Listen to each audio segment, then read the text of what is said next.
Stephen A. Smith. Jaylen Brown, for all that he is, the one thing he is not is the best player on the Boston Celtics. That would happen to be Jason Tatum.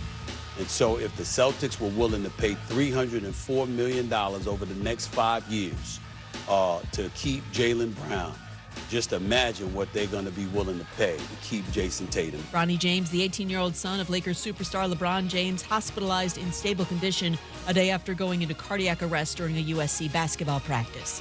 Michigan football coach Jim Harbaugh facing a potential 4-game suspension as the school and NCAA continue to negotiate a resolution to an investigation into the Wolverines' recruiting practices during the COVID-19 recruiting dead period. NFL Giants running back Saquon Barkley signed his adjusted franchise tag worth up to $11 million. Yo, it's Jay Williams. Coming up on Wednesday, we continue our ESPN Radio Tour Days with the Rams and just how far they have fallen off from being a true title contender. 6 a.m. Eastern on ESPN Radio, the ESPN app, and ESPNU. ESPN 690 and Action Sports Jax presents Brent and Friends. Today is one of the worst days that I've had in a long time. We're getting a little punchy around here, people. It's been a lot in a row. I would love to punch you guys. Ow! It really hit me. Brent and Friends with Brent Martineau, Aaron Schachter, and Kasey Kuhrts. Jacksonville's home for ESPN Radio. ESPN 690. Well, here we go. It is here, folks. Players reported today. The Action Sports Jax team is busy working like all together in the same office. That's how I know football season is here. Out in the TV office, not really up here in this office. You're just in the dark, like by yourself. Yeah. That's kind of what always happens. Yeah. I'm on my own team, Brent. Brent Martineau, Kasey Kuhrts, Aaron Schachter at a what? At a what? Leadership something again. Oh, my gosh. Yeah. How many of these does this guy go to? All of them, apparently. It's like getting your master's degree or something. Guy doesn't even lead people. Checking a box. Do it as a team of 0. Unreal. Yeah. Is this for his family use only? I guess. Leading the house? Got to learn how to lead somebody. Holy cow. Leadership conference.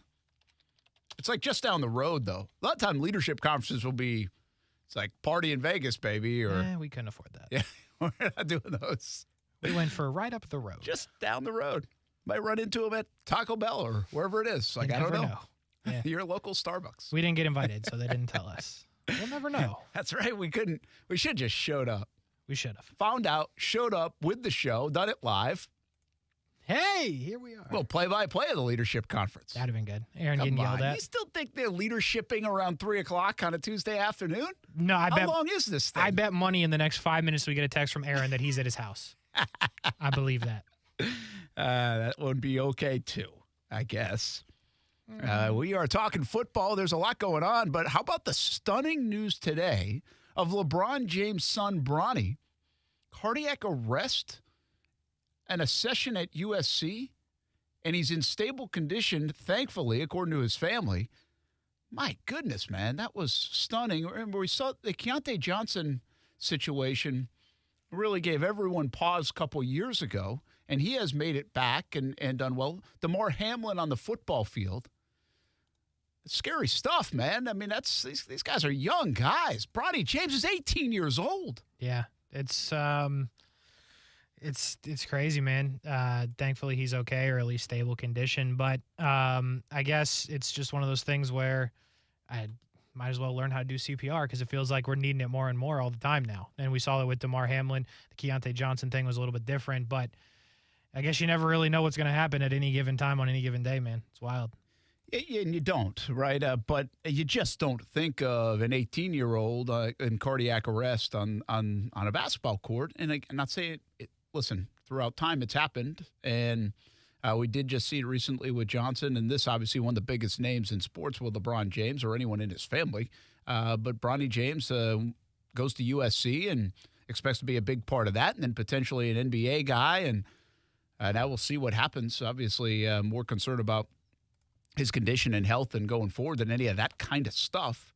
But just like a stunt. I saw that come across, and I was like, whoa, is that real? Is that real? I had to, like, triple check it. Mm-hmm. And it was real. So the good news is in stable condition, and I would assume everything will remain pretty quiet on that front for the foreseeable future. We do have some news for the Giants. Saquon Barkley gets a new deal, and it's an unusual one. I saw somewhere this has not happened in the NFL since 1994. You can't come to an agreement on an extension. I didn't even know this could happen. Like, you can negotiate a one-year deal around that franchise tag. You just can't negotiate a multi-year deal. And we haven't seen it in the league in some 30 years. And Saquon Barkley gets it done. It basically gives him an extra couple million bucks and also says, you can't use the franchise tag on me, right? Yeah, that's the biggest part of it. There are some bonuses. There was a $2 million signing bonus. The whole thing's guaranteed. But, yeah, I mean, a big part of this is, according to Adam Schefter, that they cannot tag him, or at least they've negotiated that they won't tag him next year, which means it's either a long-term deal, free agency, whatever. But, yeah, this kind of came out of nowhere. I mean, I guess I get it. Like, it's only a couple $1 million more than the tag.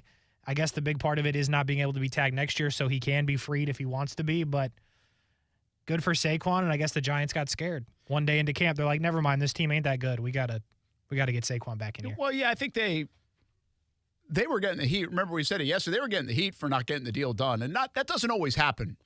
You can see some of the business side of it. This one we brought up, nonstop, that this favors Saquon Barkley, and it behooves the New York Giants to get a deal done in some capacity. I think what's interesting here, and what would be fascinating to see, how does this work in a possible trade scenario? Let's just say the Giants aren't doing well, and could they move Saquon before the deadline if their expectation is they won't get something done later down the road? Maybe. Certainly, yeah. Could absolutely. it be a trade piece? Kind of like McCaffrey last year? Yeah, if things he was go already sideways. signed, but yeah. So Saquon Barkley's done. No drama in New York. That's too bad. They obviously didn't want any. So good for them for at least trying to find a solution and getting it done. Give them credit for that. The tag was 10.1, right? I mean, just under 10.1. 10.091. My man's did all this for like $900K? Like, this whole thing happened over $900,000 roughly? That's crazy to me, man. Yeah, and maybe, like you said, the power of not being tagged is a big one. But here's the deal. Why? Because you know what? He was listening to the show, and when I said last week, Saquon, please don't sit out the year, he was like, you're right, Brent. Because it makes no sense to sit out the year. Like, that is the one play that the Giants probably, again, the Giants get hurt more by this for this season if he sits out or if he sits out games. But it really doesn't make sense to sit out the year for Saquon Barkley, too. Like, he's got to put up some numbers to go get the big deal. There are Ben learning lessons that the rest of the league might say, well, I ain't giving you a huge payday coming off a sit-out year. So I think it made sense for Saquon as well. The only thing I would have done if I was Saquon Barkley is like, hey, I'm going to come to camp in a couple more weeks. Yeah, why do it today? Why are you in such a rush to get to camp, right? Make them get a little bit more desperate and, I mean, truly figure out that the team isn't that good. But, yeah, I mean, good for Saquon, I guess. It just seems like a weird last 3 months for $900K. All right. I don't know. Give me the other big story of right now floating around and Jags Twitter and everywhere else. Danielle Hunter. Yep. He'd be on IG, bro. He'd be following He's a people. Jags fan? According to his IG following, he followed the Jags on Instagram, not Twitter, which is now X. Did you follow all that? I did not know if that was real or a joke, but apparently it's a real thing because real. X is coming up now. Yeah, it's not important. But, yeah, it is real. Anyway, on Instagram, Danielle Hunter followed the Jags, followed Josh Allen, a couple of other players, doesn't even really follow his own teammates or team. I'm unconfirmed if this was an unfollow the own team thing, because frankly I don't follow Danielle Hunter, or check on who he's following on a daily basis. But I saw this popping up today on X or Twitter, whatever you want to call it. Went to check it out. It does check out. He follows the Jags still and Josh Allen. So, I mean, that clearly means he's coming to the Jags. Yes, it does. In today's world, it clearly means he's coming to the Jags. Who's Danielle Hunter, you might ask? Well, he's a defensive end from the Minnesota Vikings. And He has 71 career sacks. That's a lot of sacks. That's a lot of sacks. Last year he had 10.5. Played all 17 games. He has played in the league since 15. 3 Pro Bowls. And I think he was made the Associated Press second team one time. So he's been very good. His best years at 14.5 sacks, 12.5 sacks, and last year was 10.5. So 4 times in double digits. Interesting. A little bit. Very interesting. And then this is a name, by the way, that's been floated around for like a month. Right? I mean, because there's been some unhappiness there, and could they have a trade piece there, and what are they going to do? I mean, with the Dalvin Cook stuff happening, what's Minnesota doing? Like, what's their direction? Kind of new regime last year. And, hey, the Jags been clearing money a little bit over the last month and a half or so. Cleared more with the Evan Ingram extension. Now, they did use some with the DeJuan Smoot money, but they've got some money. They do. So is this a play for like right now, or is this a play for a later day, or is this a play before the deadline? Might be just something to keep an eye on for the Jacksonville Jaguars, but I think it's already been something to keep an eye on. I mean, we bring up the name in these pipe dream of an Aaron Donald.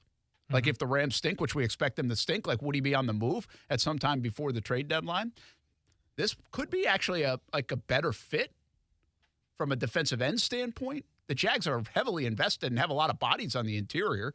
Now, Donald, you'll make work anywhere, but be interesting to see at least track this a little bit. Yeah, I mean, listen, this feels like something you got to capitalize on now. Who knows who he's going to follow tomorrow, right? He might jump on a different team tomorrow, start following their players. So this feels like a call you need to make today. They were wondering, and they being the Minnesota Vikings, what was going to happen there. He did show up today, but he's not going to practice. So showing up to camp so he doesn't get fined, but not practicing, so he's still unhappy, still following the Jags. I don't know. It's a wild situation, but they would certainly get better if they traded for him right now. There's no doubt about it. So here's a story out of Minnesota when it comes to Danielle Hunter. As you just mentioned, he reported to camp today, but doesn't sound like he'll be practicing. And cryptic words from the Minnesota GM. Oh, I like cryptic stuff. This is fun. What'd he say? I'm going to get to it, I think, hopefully. Addressing the media to open training camp, Vikings head coach Kevin O'Connell said Hunter is with the team despite a contract situation. Appears likely to keep him off the field when the team begins practicing. Quote, I would defer to Kasey with him, that's the GM, more than likely not being a full participant in practice off the bat. That'll be something that will be an ongoing thing. As for the GM, he said, there's a lot of things we're trying to work through with Danielle. We haven't seen him since last season. So that, amongst many other issues that we're trying to work through with his representatives, those conversations are ongoing. So basically they're saying they've hardly communicated with him. Yeah, he borderline barely works here.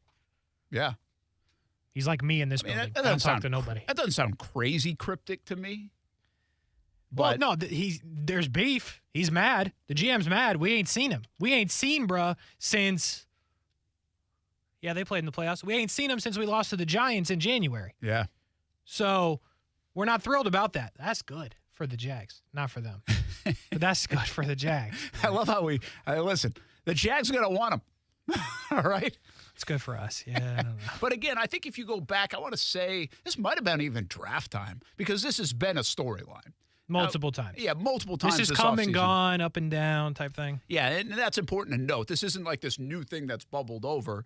And with the Jags looking for some help and potentially in their pass rush situation, we've brought up names in the past. More commonly, guys like Leonard Floyd that was a free agent, or Yannick Ngakoue was a free agent.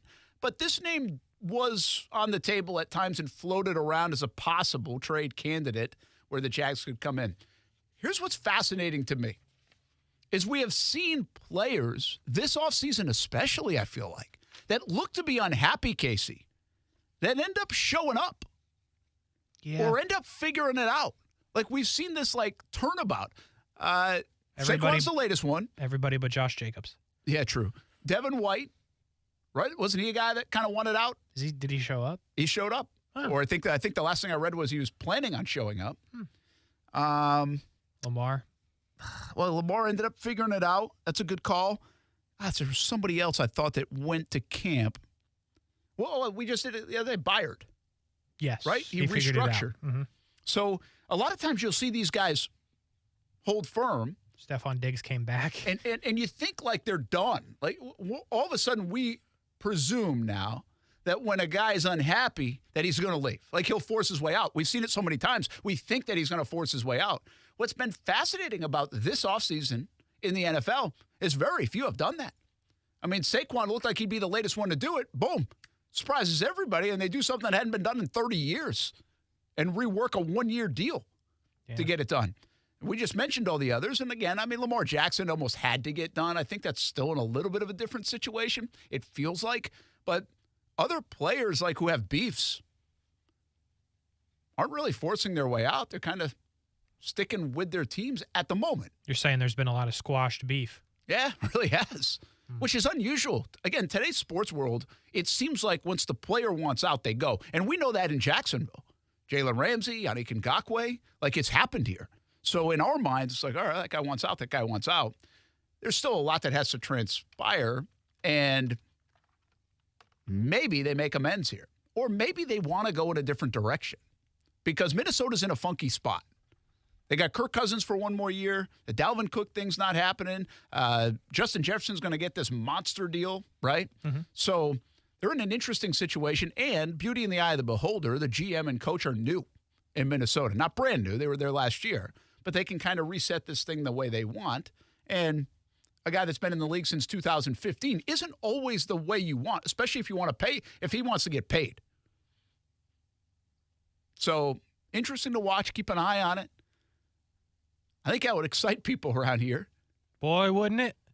I'm excited he just followed. Well, everybody's excited about that. That's how we even got on the topic. We have no idea about anything other than apparently he's followed social media. Not apparently. He's there. He's here. If the Jags post right now, it will come up in his feed. He doesn't have to search for it. And who else did you say? Josh Allen and Roy Robertson Harris. There we go. Like he's checking out the defense. That's what I'm saying. Like, listen. Maybe he's listening. No offense, Roy. Should we make a pitch? But if we're following people on the Jags, you probably started Trevor. And we're talking Josh Allen and Roy Robertson Harris. He's getting acquainted with who he's going to be standing next to. Maybe we should make a pitch. We should make a pitch. By the way, Zach Martin did not show up. Zach Martin. Today. That's a good one. And yes, he did not report. He wasn't on like the charter flight, and he didn't report. You know he's 99 overall in Madden? He's... Like, that's how I quantify it. This guy's 99 overall in Madden. He didn't show up. Cowboys, you better do something. Well, his deal is that he's grossly underpaid, I think is the phrase. Sounds like, yeah. Which he's been unbelievable for them. But I don't even know where his salary is, but obviously he wants him to rip up the deal and get a new one. So Danielle Hunter, this is an interesting storyline. This doesn't really yet, in my opinion, even involve the Jags as we're on the doorstep of camp. But it's interesting from that perspective and what it could be. Again, I want to reiterate, this isn't like a new storyline or possibility. Of all the things the Jags could do in free agency, could do in the draft, could do it as possible trade, whatever it might be in this entire offseason to beef up the pass rush, which to this point, they've basically said, hey, we're good. We've got guys we want to see. And I kind of feel like they're going to be like that for at least a few more weeks. I don't think this would be anything imminent. Unless it's Minnesota calling like, hey. We got to do something here. Yeah, let's do something. Jags are like, all right, yeah, well, if it's a reasonable thing, let's go do it.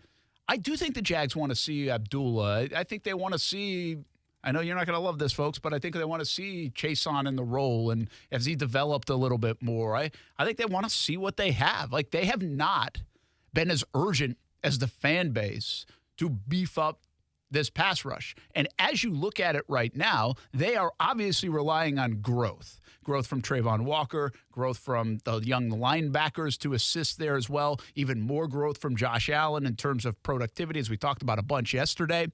And then growth from some other guys. Like, we have no idea. Jordan Smith, like, is he going to play a role here? He got picked a couple years ago now and just hasn't been healthy. Like, I have no feel for how good a player that guy is. Saw him on social media today. He was on social media today, and I was like, who is this guy? Same thing I said. I had to click on the ad. I was like, who is the guy? So, again, I'm not telling you, like, these are all better options than Danielle Hunter, I just feel like at the moment where the Jags have been is like, hey, we're good right now. And we have plenty of time to move and make a move if we don't like where we're at by the end of August, by third week of August, by middle of August, by early September, by the start of the season, or by the trade deadline for that matter. Yeah. And DeJuan Smoot, by the way, got re-signed in all of this just last Friday. So that obviously beefed up the pass rush. If the thing that you feel the worst about in Jacksonville is the pass rush, which, Kasey, I believe that's probably the case for most fans. Yeah. And you pick up DeJuan Smoot on Friday and somehow this thing come to fruition by the end of this week? Can't tell me nothing. I'm betting Jags in the Super Bowl. Wow. I'm betting it. Hardcore. That would be amazing. Now, It would be amazing on paper. It would be unbelievable. And to your point, I hear what you're saying, that they do want to see some of those guys, and Jordan Smith, Abdullah, Chase on whatever. I'd trade all of them for Danielle Hunter. Whatever it takes. Like, I understand there's some intrigue there. They can all go as far as I'm concerned. No disrespect. But there's only so many top-tier elite pass rushers, and now we have two ways to quantify it, if you're actually good or if PFF says you're good. And this guy's both. He gets a lot of sacks. And this dumb little article that Aaron brought us yesterday from PFF. Where was he? He's number 7. He's number 7. On pressures, on true pass rush sets or whatever. So not only We're liking the article today. Not only is he good in real life, but he's good in PFF life. So, It'll be something to watch. Whatever it takes.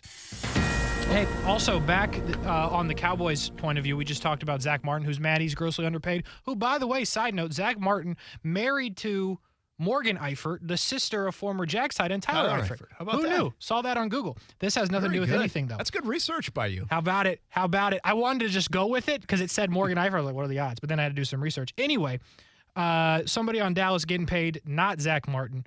It's Trayvon Diggs, 5 years, $97 million. Wow. 5 years, $97 million. And, he makes plays. He gets the picks, but he gets burnt. Yeah, 19 F. There's the stats on him, and I don't know how recent. I don't know last year's, but remember the year he had the big interception total, 7 of them? Mm-hmm. Wasn't the stat he allowed as many yards as he had prevented or something whatever they did in some metric? Yeah. But, he did allow a lot, too. He was a boom or bust kind of guy. I don't know if he limited that a little bit more last year. I think they kind of had to do it. Yeah. But 19 plus for him, those are the kind of signings that can really blow up on you. Because I'm not convinced he's that guy. That's borderline Jalen Ramsey money. I think there's a big difference between Jalen Ramsey and Trayvon Diggs. Certainly. They don't feel like they're the same class of player. Right. I agree. Maybe they are. It doesn't feel that way. No. I will say this. Back in the old mock draft of a couple years ago, this guy right here on the national ESPN broadcast on the mock draft said the Jags at number 20 should have taken Trayvon Diggs. Mm-hmm. They took Kayvon Chase on. Mm-hmm. And my old co-host here hammered me for the Trayvon Diggs. Yep, I remember. Absolutely hammered me. And what did they get? What did the Cowboys get him? At number 42 or something? Yes. Maybe even later, 51?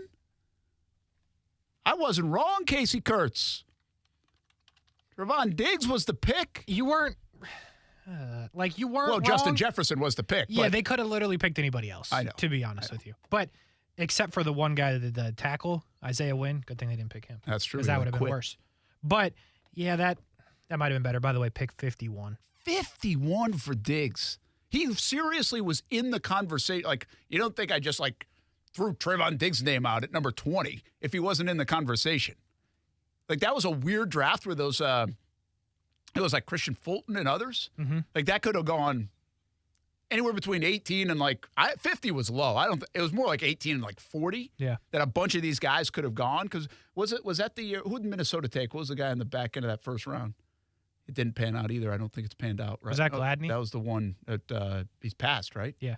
Yeah. So they had a bunch of corners because the Jags took C.J. Henderson and obviously Akuda. Yes. Sorry. Jeff Akuda from Ohio State went to Detroit. That didn't really work. No. And Trayvon Diggs, probably one of the last ones. And he went number 51. Nuts. I would have been right. Interceptions by year, Trayvon Diggs. 3 11. We had 11 that year. And 3. So we just had 3 last year. Now, you know what that does, though, is that means people aren't throwing his way as much. Clearly. Right? They're staying away from him. 11 interceptions. 2 were pick sixes. I've got a feeling, listen, I've been kind of right on Diggs, so I kind of like that. But Nice. Yeah, keep going. I've got a feeling this contract he ain't living up to this contract. No. That's in 2 years they're trying to get out of this sucker. I mean, look, last year, if you look a little deeper into it, completion percentage allowed, my man's was 64% allowed. Really? Yeah. 54, then 52, and then last year was 64%. Wow. He's just kind of like an all or nothing guy. Yeah. But the all is good now. The all is good. You're getting 11 picks and you're returning some of them, and he's got swag, he's got personality. But also, like, you're never likely getting 11 picks again. So what are you paying for? 3? That's a good point. That's a good point. You better hope people don't throw his way, but it sounds like at 64% they might. Yeah. So the big story, Danielle Hunter is on the social media. I love the world we live in. It is fantastic how we get from point A to point B in a matter of 20 minutes here on Brent Friends on ESPN 690. Jags do open camp in the morning. We go over some position groups. We've got the rest of that defense. We did the front yesterday. How about the linebackers in the secondary? Where do they stand going into this 2023 season? You fired up for football, folks. It's coming in just a matter of hours here in Jacksonville. Brent and Friends on ESPN 690.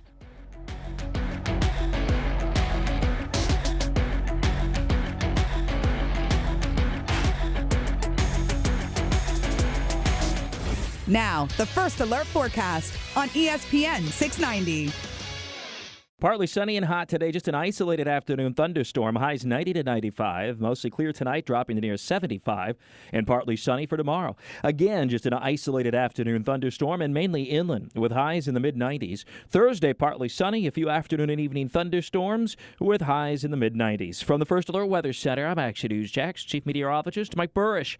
The Weather Center is brought to you by Beard's Diamonds. Save up to 40% now during the Christmas and July sale at Beard's Diamonds. Smoothie King is a family thing from my family. I love the Lean One vanilla and strawberry. My wife Steph gets the Lean One chocolate. My daughter Kaylee, the Caribbean way. And Ty goes all out for the Hulk. You have choices at Smoothie King. Smoothies for everyone, and now smoothie bowls too. And this summer, plunge into extreme watermelon smoothies, now available at Smoothie King for a limited time. Enjoy extreme watermelon, or for something more tart, dive into the new extreme watermelon lemonade. Extreme watermelon smoothies back for a limited time only at Smoothie King. Rule the day at a Smoothie King in Jacksonville. Hey, Jacksonville, we need your help. It may be summer, but school is just around the corner. Hundreds of local homeless, at-risk, and low-income students need school supplies. One-to-One Financial, Jacksonville's hometown credit union, is collecting school supplies through July 30th, so our most vulnerable kids can start the school year right. Be a good person and help us fill 350 backpacks this summer. Bring donations to your nearest One-to-One Financial branch. Learn more and find the closest branch at one-to-one-fcu.org. And don't forget, the school supply tax holiday is the last week of July.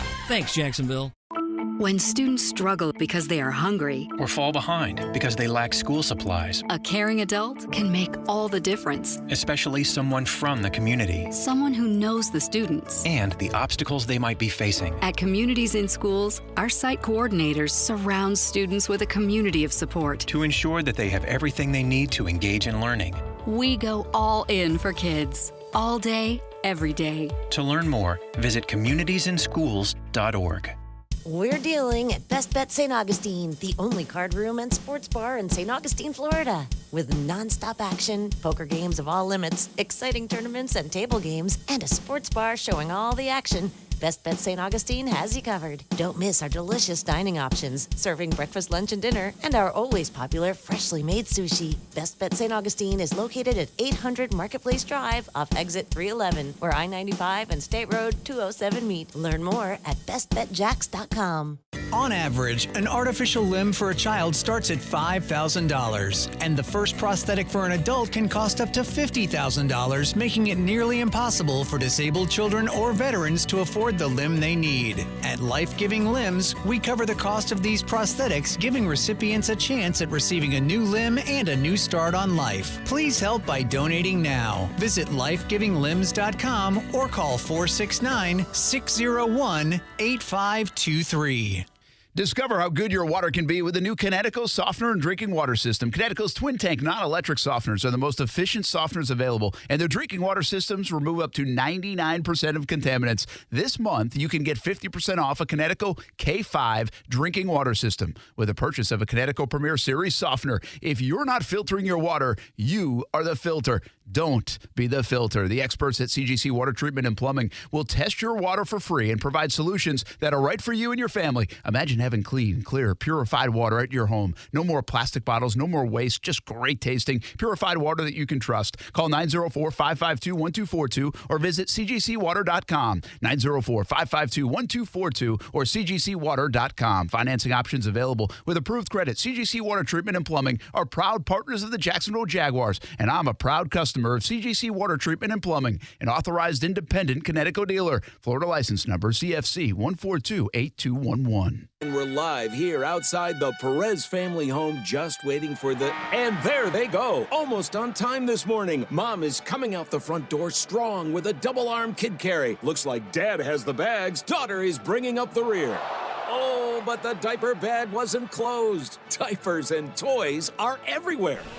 Ooh, but Mom has just nailed the perfect car seat buckle for the toddler. And now the eldest daughter, who looks to be about 9 or 10, has secured herself in the booster seat. Dad zips the bag closed, and they're off.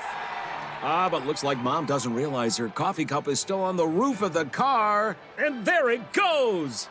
Oh, that's a shame. That mug was a fam favorite. Don't sweat the small stuff. Just nail the big stuff, like making sure your kids are buckled correctly in the right seat for their age and size. Learn more at nhtsa.gov/the right seat. Visit nhtsa.gov/the right seat. Brought to you by NHTSA and the Ad Council. Action Sports Jacks. Watch, listen, subscribe. You can watch us on CBS 47 and Fox 30. You can listen right here on ESPN 690. And you can subscribe to our YouTube and podcast, Action Sports Jacks on ESPN 690. Action Sports Jacks. Watch, listen, subscribe. Hey, we are on the eve of training camp 2023. By the way, a lot of the practices, from what I understand, check out the website, jaguars.com, and you have to register to go. But a lot of them sold out or close to sold out, which doesn't surprise me too much. Couple thousand seats over there in the shade. Couldn't do it last year.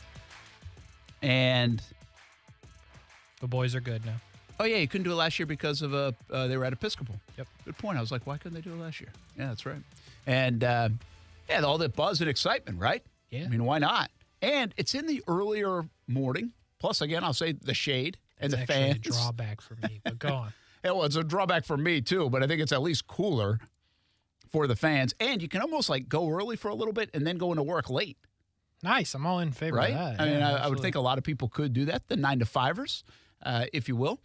So it's not surprisingly going to be well attended, but you do have to register. Just a friendly reminder, there's no walk-ups. And I know a lot of people used to walk up, and you used to be able to do that, but you can't. You got to be registered to go to practice and check out the new facility the next couple of weeks. So check it out on jaguars.com. Also, check out our special to another new beginning of a season tonight on Fox 30, 7 o'clock until 8 o'clock. We'll take a look at the Miller Electric Center and also talk some football as well. We'll be live at 7 o'clock on Fox 30 from the new facility as the Jaguars get ready to embark on training camp 2023 tomorrow morning. I'll be live in the morning, by the way, on Fox 30 and CBS 47 as well, so we'll get you covered. For training. Yeah, that is a little bit of a new. It really hits you when camp's here when you're live on TV at 7 a.m. from the stadium. It's one thing from the house. It's another thing from the stadium. Makes all the difference in the world. At 5:30.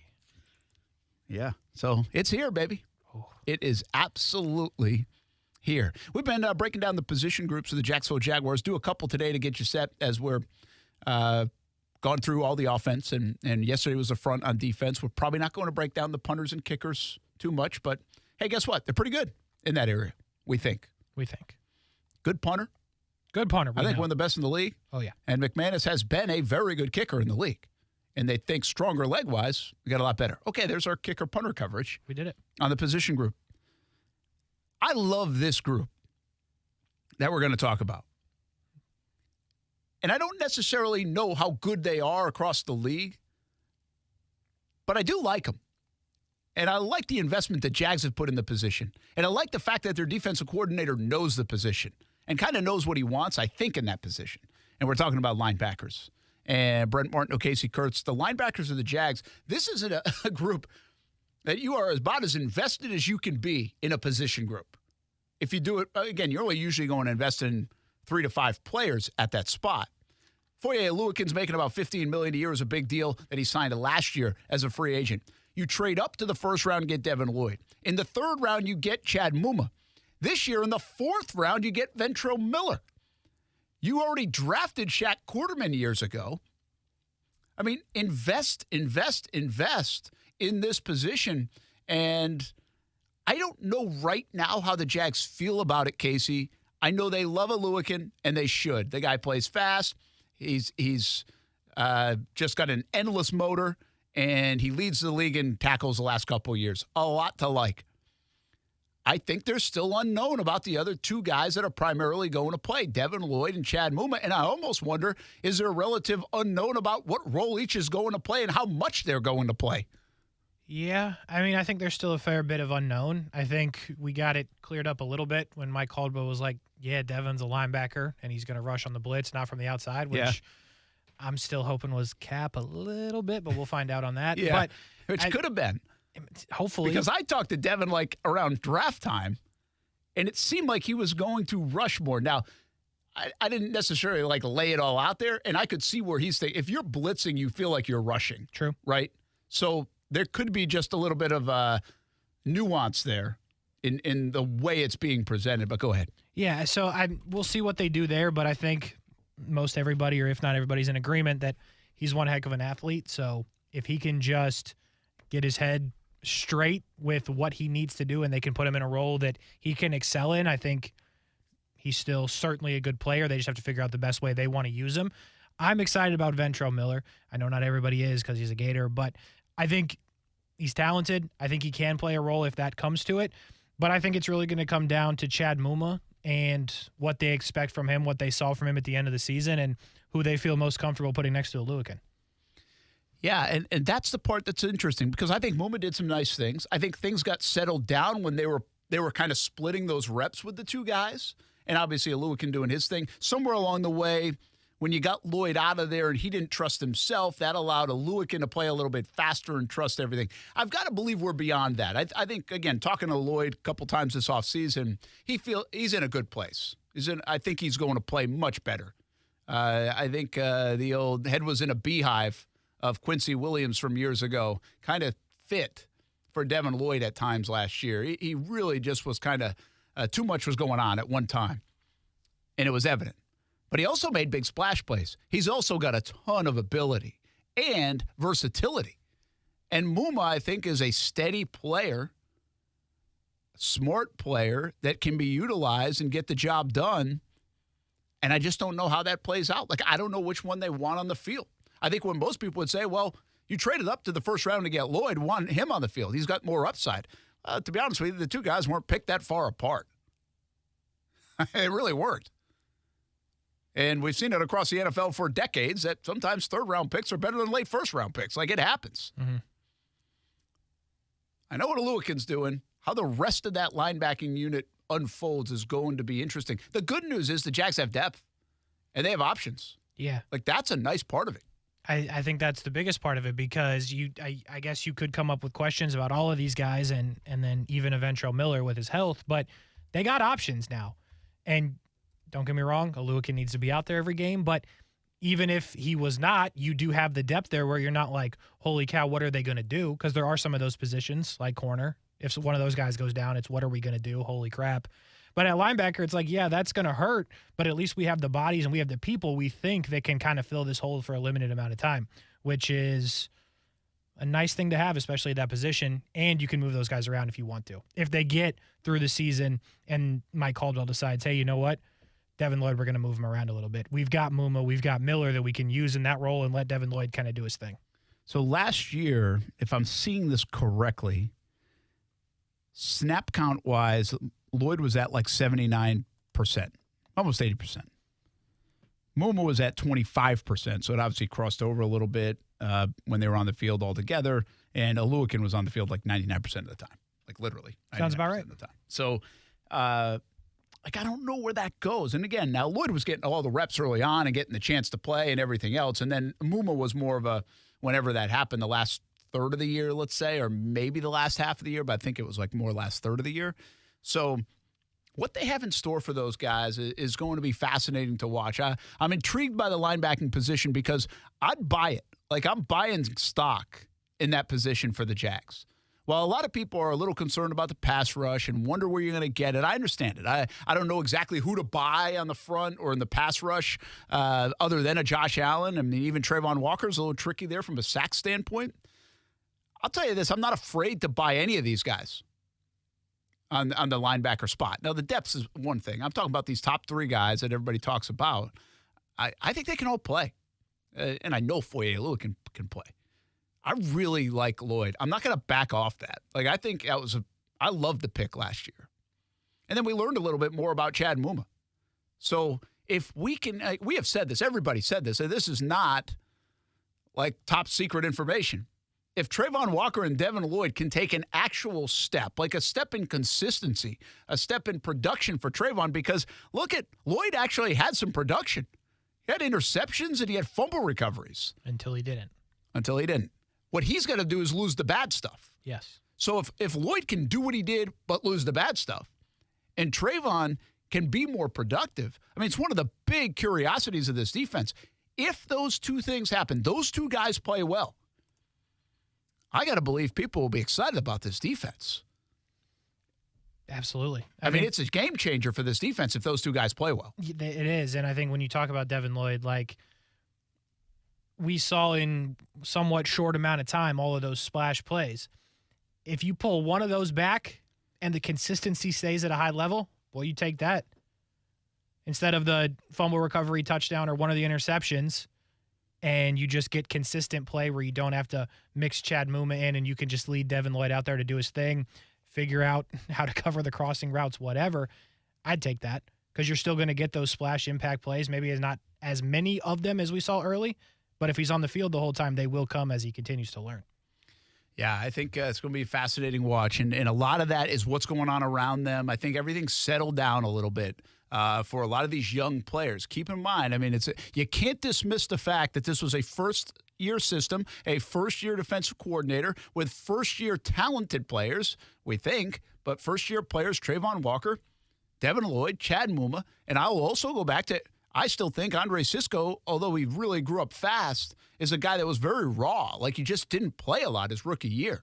And so the Jags had multiple spots at all levels of the field on defense that they had young players on, raw players trying to figure out the NFL still, with a defensive coordinator who was also in a new spot. I think that part of it is going to bode well for the Jags here in year two under Mike Caldwell. And with these guys taking a step, even if it's not the step that you want them to take, any step is going to benefit this defense because there are proven commodities on this defense as well. Oluwakin, I think Rayshon Jenkins, I think Josh Allen, and then you can even throw other guys in the mix like Tyson Campbell, Darius Williams. Like, there's plenty of proven stuff on the field. They need the other guys to kind of catch up a little bit and prove themselves, if you will.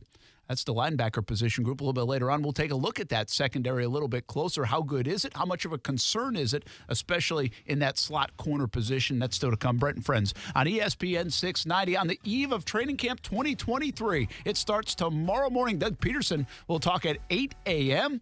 They hit the field at 8:40 for the first practice of 2023, and we'll be there for it right here on ESPN 690 and with Action Sports Jax.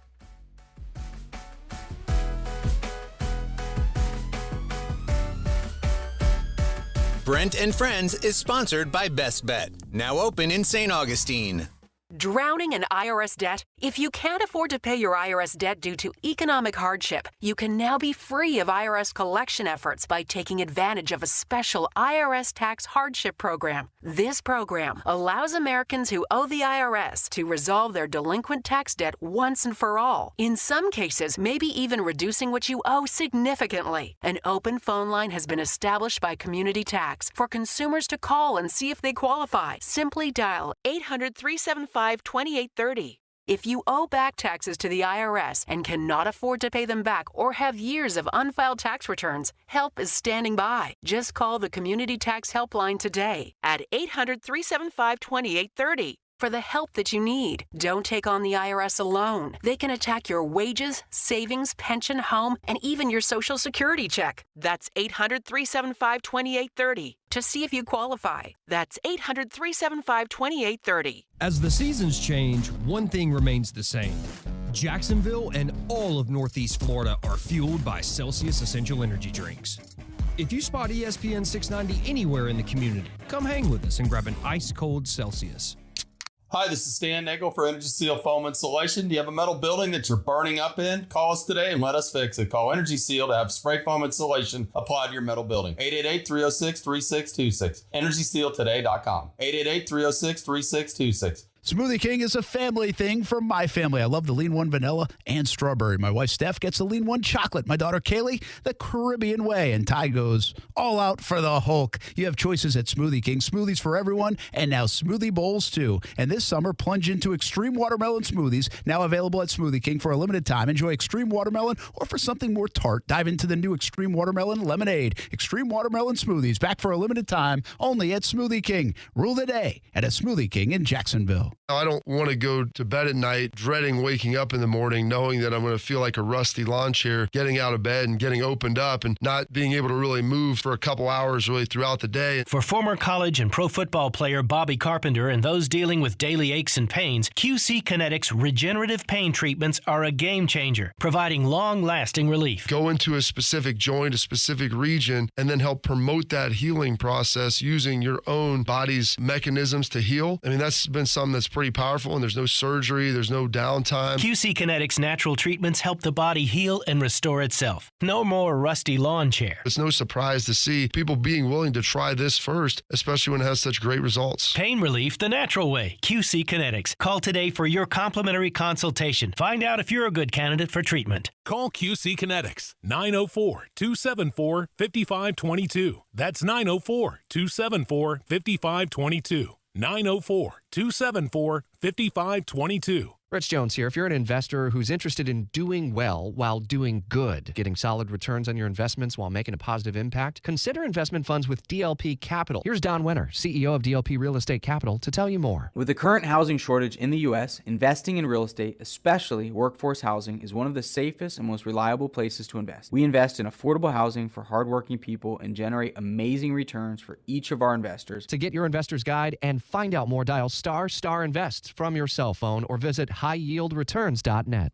Right now, American Window Products is offering the newest features in window technology with Ultra Dual Low E glass and insulated vinyl frames with magnet weather stripping on windows for an airtight seal to help reduce your energy usage, all at an affordable price. This exclusive offer is for a limited time, so act now to save big with 12 months, zero interest financing. Schedule a free estimate at AmericanWindowProducts.com. American Window Products, the window professionals. Financing at time of sale for new orders only.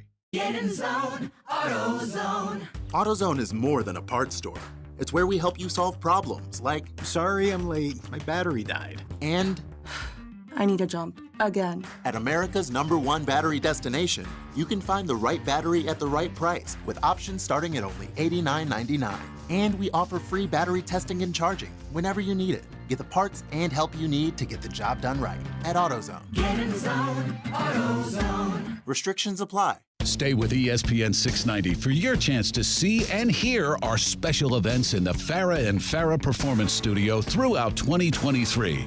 Powered by Farah and Farah and ESPN 690, Jacksonville's home for ESPN Radio. I hate to keep reminding you of this, Kasey Kuhrts. Yeah. But we don't get much more chance to talk about this after, like, it feels like tomorrow we'll never talk about anything else other than football again. Probably not. But the Orioles are good. Yep. They just keep winning. It's true. Like, I'm waiting for them to fade, you know? Like, you get that all the time in sports. And you're like, okay, when are they fading? Yeah. They're not. No. The Central stinks, whatever. I've been waiting for the Texas Rangers to fade, quite frankly. No, them boys are good. They're good. I told you. Yeah, they're good. I've been waiting for the Miami Marlins to fade, and you know what? They kind of faded. Yeah. They're fading. They're fading. I've been waiting for the Reds to fade, and they're really not fading. They just can't beat the Brewers. Yeah. And they're still just kind of okay. Yeah. Like that whole division's meh. They're mid. Right? Mm-hmm. I'm waiting for the Diamondbacks to fade, and it's starting to happen. Yeah, they're going to fade. 2-8. Yeah, it's over. In the last 10. It's over.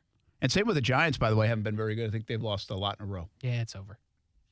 So here come the Dodgers just to go steal that division. And by the way, nice job, San Diego Padres. Go spend $1 billion and sit in fourth place 10 games out. Yeah, it's over for them boys as well. A week away from the trade deadline, though. True. Will this be the most anticipated trade deadline in baseball history based on Ohtani alone?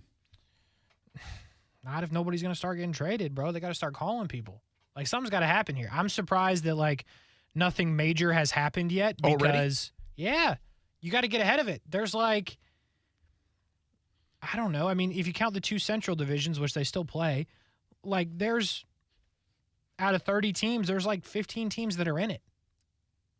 So somebody's got to go first and go get somebody and kind of start that trend. Like, if I'm a GM, I'm not waiting. I'm going now. Like, I'm offering everything for Ohtani now. If you're going that direction, I've already made my offer, and it's high. That's interesting you do that but if you're doing that, then you're setting the standard, right? Like, sure. I'm not sure if I want to be that guy because you're setting the standard other people can go beat. Nah, just don't let them beat it. Just make an offer they can't refuse. It's as simple as that. I don't know. I think there's so many teams that you have to be aggressive, and the fact that we're sitting here on the 25th and nobody's moving is shocking to me. Like the Reds, like the teams that are like right on the fringe that are usually not good. The Reds can't afford to like let things play out. They just can't. You have to be aggressive. The Rangers need to go be aggressive because they will get caught by Houston. Like Arizona, if they think they have a chance, they should have made 2 trades already and should be working on a third. Like, you just can't sit and wait for the Dodgers to make a trade, and then you're like, we kind of wanted him. Yeah. I hear what you're saying. You got to go now. Same with the Rays. Go trade somebody, boy. Just get somebody. Bums. Are the Reds a player in the Ohtani stuff? No. Okay. Well, they could be. They have. Got a great farm. Right, that's why. But he ain't going to Cincinnati. Boy, that'd be fun with those 2 guys together. He ain't going to Cincinnati. No way. It is weird that, like, I mean, they could have the goods to do it. Tampa could have, right? Tampa's just not a sexy team. Let's be honest. I know, like, you like them and other people like them, but they're just not a sexy team to go to if you're a superstar player. The problem is the big teams are out. Like, the Yankees are out. The Mets are out. The Giants are likely out because they're not that good. Like, the Yankees ain't coming back from, with the rental part of it, like, with no guarantees coming to you, the Yankees ain't trading for them. Mets ain't trading for them. Yeah, if you're making I got to believe if you're making a push for Ohtani at this point, because of what it's going to cost you anyway, you're thinking you're going to be able to sign him to a long-term deal too.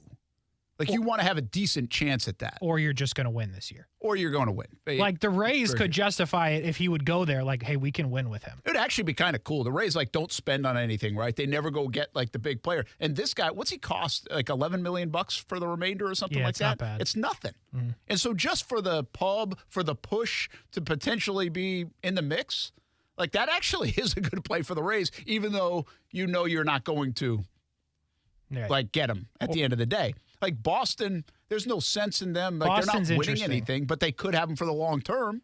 Boston's not winning anything, but again, if he comes to your team, the rest of the way, you're probably at least getting 5 or 6 wins out of it, which is a lot in baseball. Yeah, it's a good amount of wins. And if you're telling me that the Red Sox are going to get 6 more wins, might get a wild card. Might get a wild card. And he's got a relationship with Yoshida, of course. So that would be. I think they're sleeper in this because it makes sense long term. He could sign there. It's on a coast. You've got the history. You've got the Japanese history with Daisuke, and that exists. Actually, Hideo in Nomo Boston. pitched for them too. Hideo Nomo. So, like, Boston's like a sleeper there. I don't know fully, but I do think the teams that are in now are like a Baltimore or like a Tampa, even Cincinnati, if you want to throw them in, and like. It's just not the traditional big teams, so will Ohtani go? But also, does he care? Because He's not from here. So, like, does he give a crap about the Yankees? We don't know. Yeah, I think everybody knows the Yankees, right? I mean, you don't have to be from here to know the Yankees, but to your point, does he care like the Rays aren't like the sexiest team of all time? That might be the case. Like, I think Seattle is I feel like Seattle could be a player here, not only just this year, but for the long term, right? Mm-hmm. Seattle's a place that he could end up for all the reasons you just said. And apparently he loves Seattle. And yeah, that was the story coming out of the All-Star game. Or was that just played up because the All-Star game was there? Apparently it's what he said. I mean. And could he just stay in L.A.? No. There's no way. That team sucks, dude. No. I mean, Dodgers. Oh, Dodgers. Yeah. Dodgers are in. Yeah. But I think the Dodgers would have to overpay because they don't have a good, they've got top-heavy farm system, not deep. So if you give away your top 3, it's over. Like, Baltimore's fascinating. Baltimore's so fun right now to watch. They're a fascinating player because they can play like a big market team if they want to. Like, they've been stuck in this, rut, right? And just drafting and developing and drafting and developing. They can play bigger than the Rays or even what feels like the Reds want to play, or a lot of these teams can play. And they could do the trade without giving up Adley or Jack. They could do it without giving up Jackson, But they're pretty damn good right now. Do they want to even upset anything? Not to say he upsets the best player in the history. It would be worth it. You kind of upset It'd be worth whatever. trying to find out. It'd be worth trying to upset it. Whoever's DHing, they're like, sorry, buddy.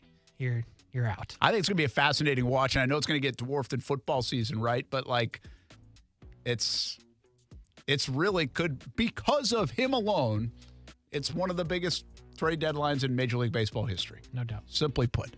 Back to football we go. Coming up next, 4 o'clock hour, Brent Friends on ESPN 690.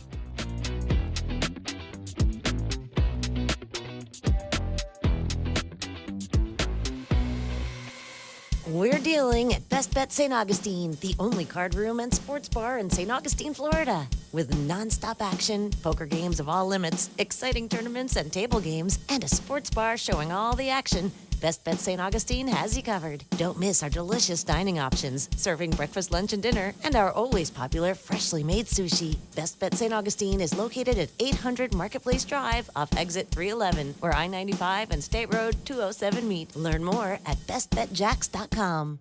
Discover how good your water can be with the new Connecticut softener and drinking water system. Connecticut's twin tank non-electric softeners are the most efficient softeners available, and their drinking water systems remove up to 99% of contaminants. This month, you can get 50% off a Connecticut K5 drinking water system with a purchase of a Connecticut Premier Series softener. If you're not filtering your water, you are the filter. Don't be the filter. The experts at CGC Water Treatment and Plumbing will test your water for free and provide solutions that are right for you and your family. Imagine having clean, clear, purified water at your home. No more plastic bottles, no more waste, just great tasting, purified water that you can trust. Call 904-552-1242 or visit cgcwater.com. 904-552-1242 or cgcwater.com. Financing options available with approved credit. CGC Water Treatment and Plumbing are proud partners of the Jacksonville Jaguars, and I'm a proud customer of CGC Water Treatment and Plumbing, an authorized independent Connecticut dealer. Florida license number CFC 1428211.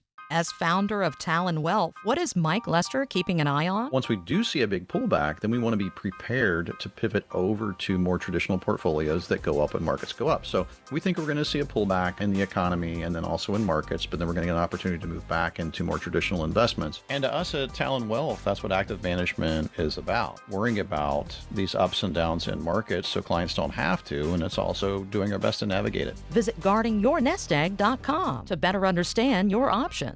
We're in the middle of summer. Be ready for anything, on the road or off the road, at Nimnick Buick GMC. No one will ever pay over MSRP at Nimnick Buick GMC, the place where my family has purchased 6 vehicles since we've been in Jacksonville. Go to Phillips Highway or NimnickBuickGMC.com. Are you looking for a used car under $18,000, maybe one for the kids? Nimnick has a great selection, over 300 used cars, trucks, and SUVs to choose from. The #1 Buick GMC dealer in Jacksonville. Nimnick Buick GMC. GMC, we are professional grade. Broadcasting live from the Anajar and Levine studios. Anajar and Levine Accident Attorneys. Call 1-800-747-FREE. That's 1-800-747-3733. What's up? It's Kasey. Check out the podcast Action Sports Jax on ESPN 690, wherever you get your podcast. This is SportsCenter. I'm Christine Lisi. Bronny James, the 18-year-old son of Lakers superstar LeBron James, is hospitalized in stable condition a day after going into cardiac arrest during a USC basketball practice. Richest deal in NBA history now belongs to Celtics shooting guard Jaylen Brown. ESPN's Mark Spears reports Brown has agreed to a 5-year, $304 million Supermax extension. Michigan football coach Jim Harbaugh facing a potential 4-game suspension as the school and NCAA continue to negotiate a resolution to an investigation into the Wolverines' recruiting practices during the COVID-19 recruiting dead period. ESPN radio host Harry Douglas. Why does it have to be the first 4 games? Because to me, when I'm looking at their schedule, why it can't be the last 4 versus Purdue, Penn State, Maryland, Ohio State? That would leave a bigger imprint versus suspending him for the first 4 games versus East Carolina, UNLV, Bowling Green, and Rutgers. Harry Douglas on ESPN Radio Afternoons. ESPN's Jeremy Fowler reports Cowboys star corner Trayvon Diggs finalizing a 5-year, $97 million extension. Do you own or rent your home? Sure you do. Fortunately, Geico makes it easy to bundle your home and car insurance. It's a good thing, too, because having a home is hard work. Go to geico.com, get a quote, and see how much you could save. Geico.com. Easy. WOKV Jacksonville. Listen live everywhere you go on ESPN690.com. ESPN 690, a Cox Media Group station. ESPN 690 and Action Sports Jax presents Brent and Friends. Today is one of the worst days that I've had in a long time. We're getting a little punchy around here, people. It's been a lot in a row. I would love to punch you guys. Ow! It really hit me. Brent and Friends with Brent Martineau, Aaron Schachter, and Kasey Kuhrts. Jacksonville's home for ESPN Radio. ESPN 690. Well, the NFL opens really everywhere at this week, by today, tomorrow. Who's like the last one to report? I don't even know. Somebody who stinks. A lot of teams reported last week. And now we get an ESPN alert just about once a day that Aaron Rodgers completed a pass. He has been doing that, yeah. Congratulations. Nice job, Aaron. Do you buy all the love for Aaron Rodgers right now? Like, this is better than we thought it was going to be. Or from the Jets? He's playing so well. Yeah, like that's like kind of the sentiment coming out of New York or some of these early practices or the building is like, we love you, Aaron. Like, did they expect him to come in and be a bad guy? No, but they have no choice. Like, I get some of that, right? I mean, that's this time of year. Everybody's 0-0 and everybody's excited, and you should be excited. But it's almost like some of the stuff coming out of there is I thought once he got out of Green Bay and that whatever situation, that muddy situation, a lot of good years in Green Bay, but a lot of kind of tension got built in Green Bay too. And I don't think it's one of the most some of the animosity there was bigger than any other athlete we've seen in the past. I don't think it got to that point, really. I think it's some of his personality, some of the power of the player, and he used that power to his ability as well as maybe any player we've seen in recent memory. But I also just didn't think he was going to go to New York and be like this bad guy and not a great. I think he was going to be refreshed, rejuvenated, excited to be there. Like, none of this surprises me. It feels like it surprises some people in New York. Yeah, I just think it's from the Jets side, like everything he does, you have to just make it seem like it's the greatest thing to ever happen. I think part of that is Aaron Rodgers.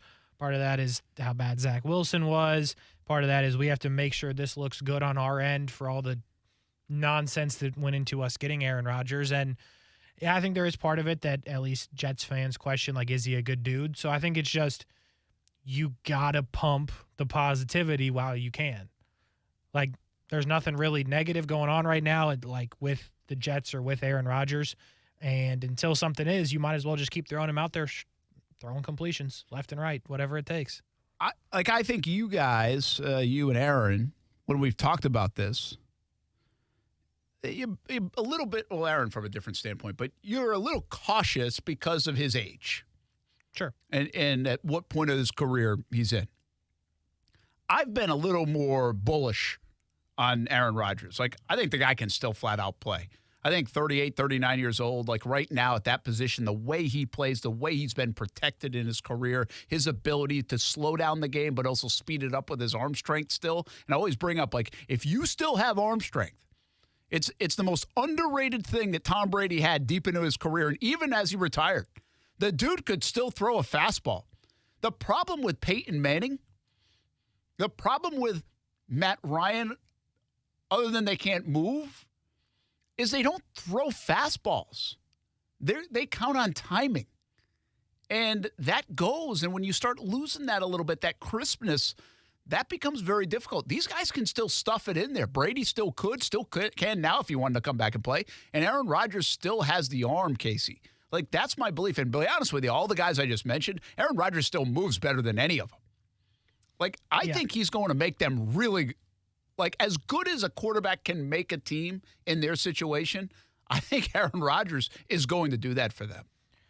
Yeah, I mean, there's no doubt he's going to elevate them because Zach Wilson even had them winning a couple of times. They won with Mike White a couple of times. So if Aaron Rodgers is clearly better than that, and I agree that he is more mobile than the other guys mentioned, and at his age, he's still pretty mobile, which is a good thing. But I think the arm strength is there, but I think he's got all of these guys that are going to make him look good. He just didn't have that last year. So I think you go with the thumb injury, you go with at least a Garrett Wilson, Breece Hall when he's healthy. We'll see what happens with Allen Lazard. But they got talented pass catchers. They got good running backs.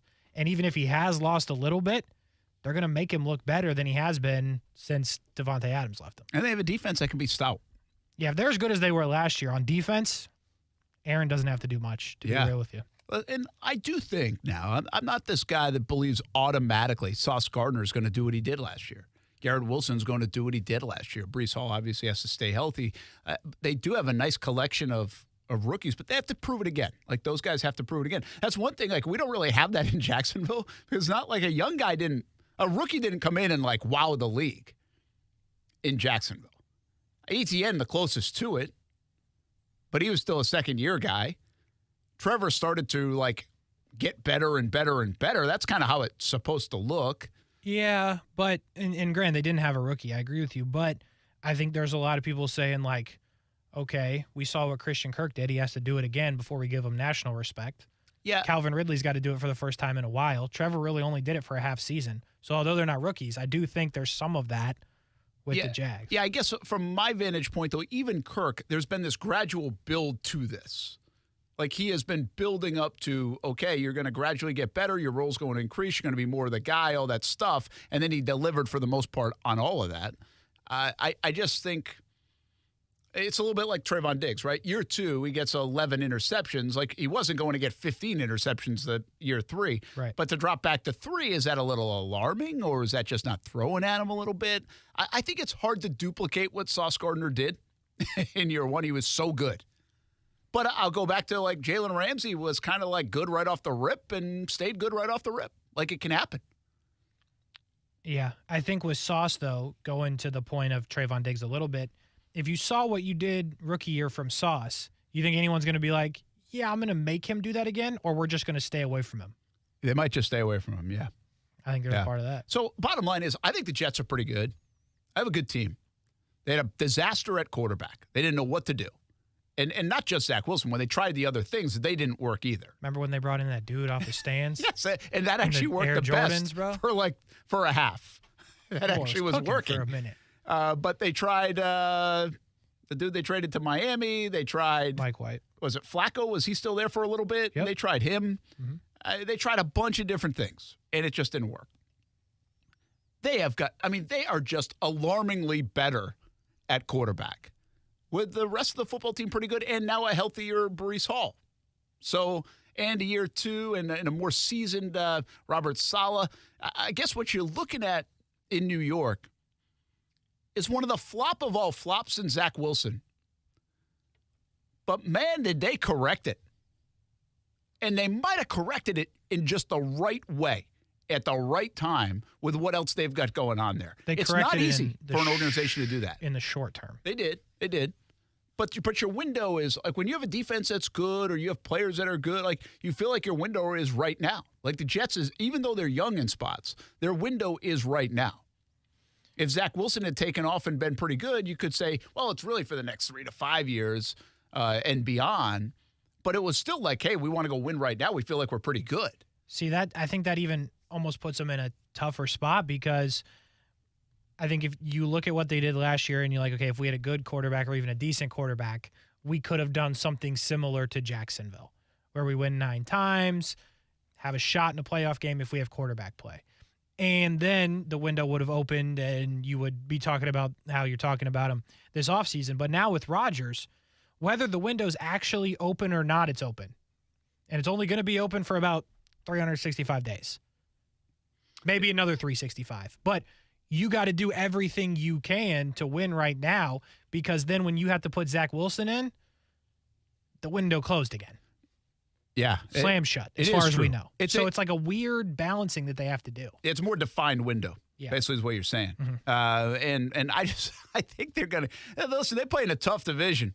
That division is hard to figure because I think 3 of those teams have a chance to be really good. And I think the Jets are in the conversation for that, like really good. I think a lot of people want to take Josh Allen. But if you could pick one quarterback in that division for this year, like, I got to take Aaron Rodgers? Tua. You're not taking Tua. I'm taking Tua. You would take Tua? If you told me that Tua was going to play 15 of 17, I'm riding with him. Really? As long as the 2 he's missing are not concussion related. Shoulder, little toe injury, little ankle something, hip. Actually, not hip. I forgot about that. Anything but concussion, give me Tua. That's wild. So you got 1 QB in the AFC East, and you're taking Tua.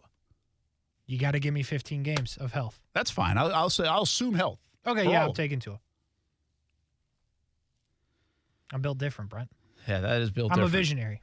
They laugh at visionaries originally, and then 10 years down the line, they're like, that Aristotle guy knew what he was talking about. That's me. You just compared yourself to Aristotle. Very nice. That's a moment here on Brent Friends on ESPN 690. The flip of that all in that AFC East is Mac Jones. Jacksonville product, of course. And it feels like a do-or-die year for Mac. Now, I don't know if it's do or die as a starter in the NFL. It just feels like do or die in New England as the guy. Might want to die then. And maybe that's the way to go. But it feels like a huge year for Mac Jones. And in part because they put him in a situation last year where he just couldn't develop. But you know what? Trevor Lawrence was put in a situation where he couldn't develop either year 1, and he was able to make it work in year 2. So where does Mac go from here? But if you juxtapose Mac Jones' situation versus the other 3 teams in that AFC East, it's an uphill climb. It's actually like the inverse of what the Jags might have in the AFC South.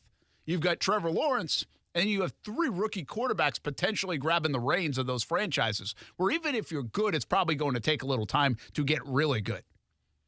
Mac's in totally a different spot. Well, hey, the good news for Mac is they took his best receiver and gave him Juju Smith-Schuster. So I'm sure he'll be fine. Like, here's the thing. I don't disagree with you. I think the Patriots are going to make decisions after this year or even possibly at a point in this year to go to Zappy if that's what they so choose to do. But if I'm Mac, I'm like, get me out of here. Like, think about the other teams in the division and what they have. Mac's going to run out there with Juju, Devontae Parker, and Tyquan Thornton. He has no chance, Brent. Yeah, and I don't disagree with you. I think he's up against it relative, again, to the rest of the AFC, really, but especially in the AFC East. I also think, though, you can't just flop. Like, if you flop, people will write you off. Like, you've got to be able to pin the blame on the organization. Like, hey, I did this. I just couldn't go anymore because they didn't supply me with enough. Like, I got 90-year-old Devontae Parker. What do you want from me? I played with him in Madden 12. Like that worked a little bit for Sam Darnold, right? Sam Darnold got another chance and might even get another chance. Although the next news that we can get to here, Brock Purdy, your guy, cleared and ready to go. I knew it. I'll tell you what, though. Going through some cards last night, stumbled upon a whole bunch of Trey Lances. I was like, damn it. So we're convinced it's going to be Purdy, even though a lot of people say Trey Lance looks good. How could it not be Purdy? I think this is like I think this is a legit next few weeks to figure that out. No, Brent. I don't think there's any pressure to go one way or another for them. I think the pressure is to get it right. How about when the fans are booing you week 1? The pressure's to get it right.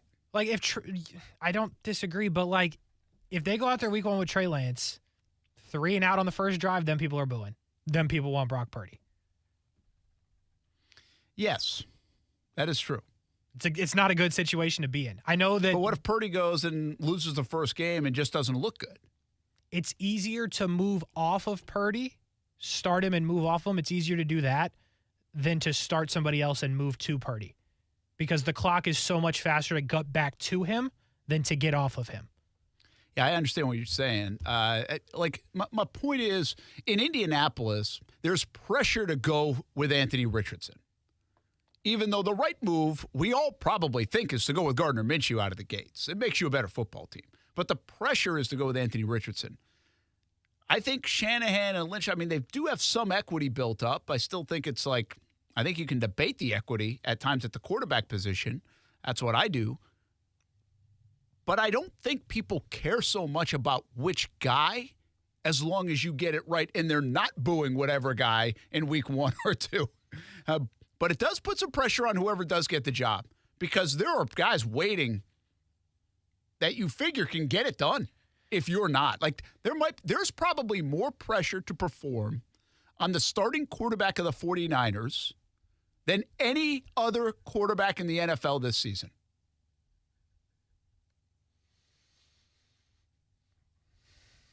No, yeah, buying? No. Give me another guy. Geno. Who's coming back? I'm coming to take your job.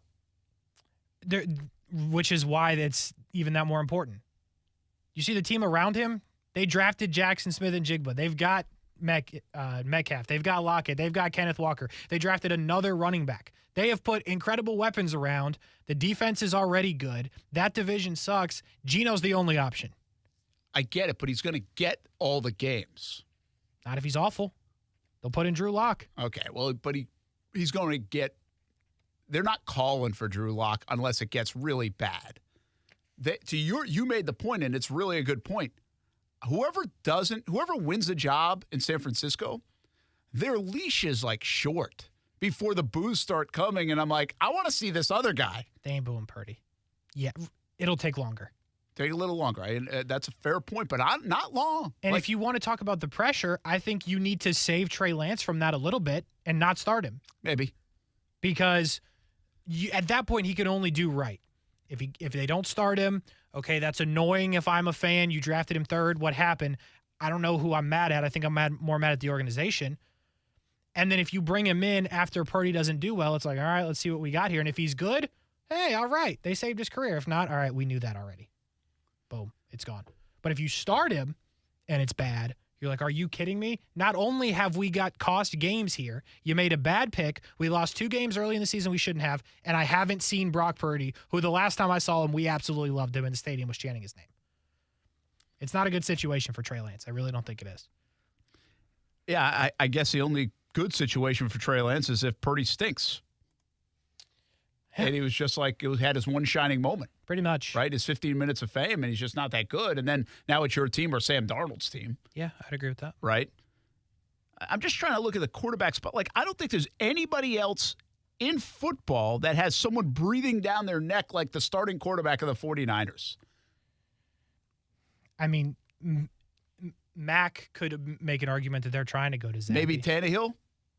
Levis? Yeah. Again, Gardner Minshew, if he starts, he could throw 4 touchdowns a game and he'll still have Anthony Richardson breathing down his neck. Right. The Raiders, I don't think so. They're going to go with Russell Wilson no matter what.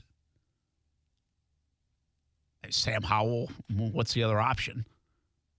Desmond Ridder, maybe. Jordan Love has a lot of pressure on him. Yeah, but there's nowhere else to go. But there's nowhere else to go. He's going to play even You if said he's bad. Ridder. Ridder's interesting. Because they got Heineke behind him. Yeah. Who can win. That's clear. And Ridder, how long of a leash will they give him? And that division's bad. So, the Saints may be good. I don't think we think the Bucs are going to be good. But the Bucs might be another one with Baker Mayfield if he starts. Kyle Trask is there. Yeah, that's true. At some point, you're going to want to see those guys. 2 different, Bucks are like, let's see what we got. Falcons are like, we can maybe salvage this thing because Heineke can win games. Yeah, and you know that. And low-key, we got Pitts in London and Bijan and Algier. Like, we got players, so we should be at least better. The wild thing about, like, I think there's a ton of pressure, it feels like, on Kyler Murray to, like, perform, but they're bad. They're probably not going to win much. And I don't know what it means if he doesn't perform. He's under contract at $46.5 million. That's why I was going to say Daniel Jones, but he's getting paid either way. Yeah, I mean, you got to stick it out now with these guys that you've paid that kind of money to, no matter what.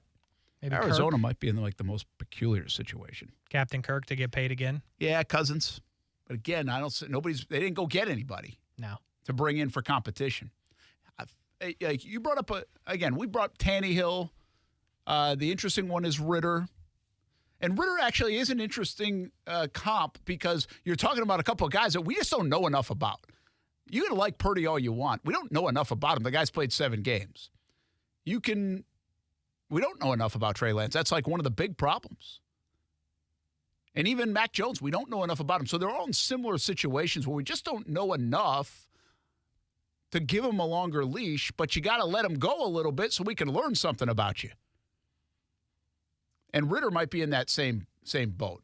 I feel like there's a little less pressure to win in Atlanta, but I might be wrong about that. I mean, you're right. They brought in a lot of talent around the quarterback, and they paid a lot on defense, really spent on defense to be better. I can't believe, actually, the situation they're in Atlanta, that they have all this stuff that they brought in, and they've just got us convinced like Ritter's going to be the answer. Yeah, because I'm not convinced that. They should be no worse than second in that division. But you also they might have the best backup situation. Oh, it's a good one. Heineke's a good backup. I mean, there would be you take other backup situations, but I don't know if a guy can win like their backup situation. I mean, Heineke's proven to be able to do it. And he's won with less. And with less. Yeah, you'd feel good. He has to come into the game and rescue you, or it's just not working with Ritter 3 games in. You're fine putting Heineke in. I would think the Falcons fan base is fine with that. Yeah. Now, they want Ritter to work, but Heineke in there with that crew, like, hey, we still got a chance in this division. It could certainly be worse. Yeah. You could always have Strevler, the guy with the Nike. There he is. It was Strevler. The Jets have tried everybody. Is Zach Wilson like the backup quarterback in New York? Yeah, I'm pretty sure. So, like, he is the next guy. I was actually just thinking about that. Like, if Rodgers get hurt, what happens? Like, they can't put Zach back in. Can they? Like, that's awkward. I still think if they go and win a little bit here, I don't know to what degree, and then they put Zach Wilson back in like 3 years. I mean, what a wild story that would be. Like, if he's good then. Like, if he actually turns out to be okay. Which, again, nobody's banking on. Yeah. But they obviously don't want to cut ties because they don't want to admit the mistake, and they're going to hold on for as long as they can. They still got Strevler. He's on the TV so right he now. Is still on it. Yeah, maybe they go to Strevler. Well, Strev, if Aaron gets hurt. Strevler was making it work against the Jags on that Thursday night game for a bit. He was starting to scare me a little. Yeah. Well, he's there. He's in camp, I can confirm. Throws it like you do, but... You never seen me throw, dog. Brent Friends on ESPN 690. Closer and closer to Jags Camp 2023. It starts in the morning. Of course, we'll be there at the new Miller Electric Center. And we can also see us tonight on TV, 7 o'clock on Fox 30, a 1-hour special, getting you ready for camp and also showing you a little bit more about that new facility that the Jags just built and opened up a week ago. Catch it tonight, 7 o'clock on Fox 30 with the Action Sports Jags team.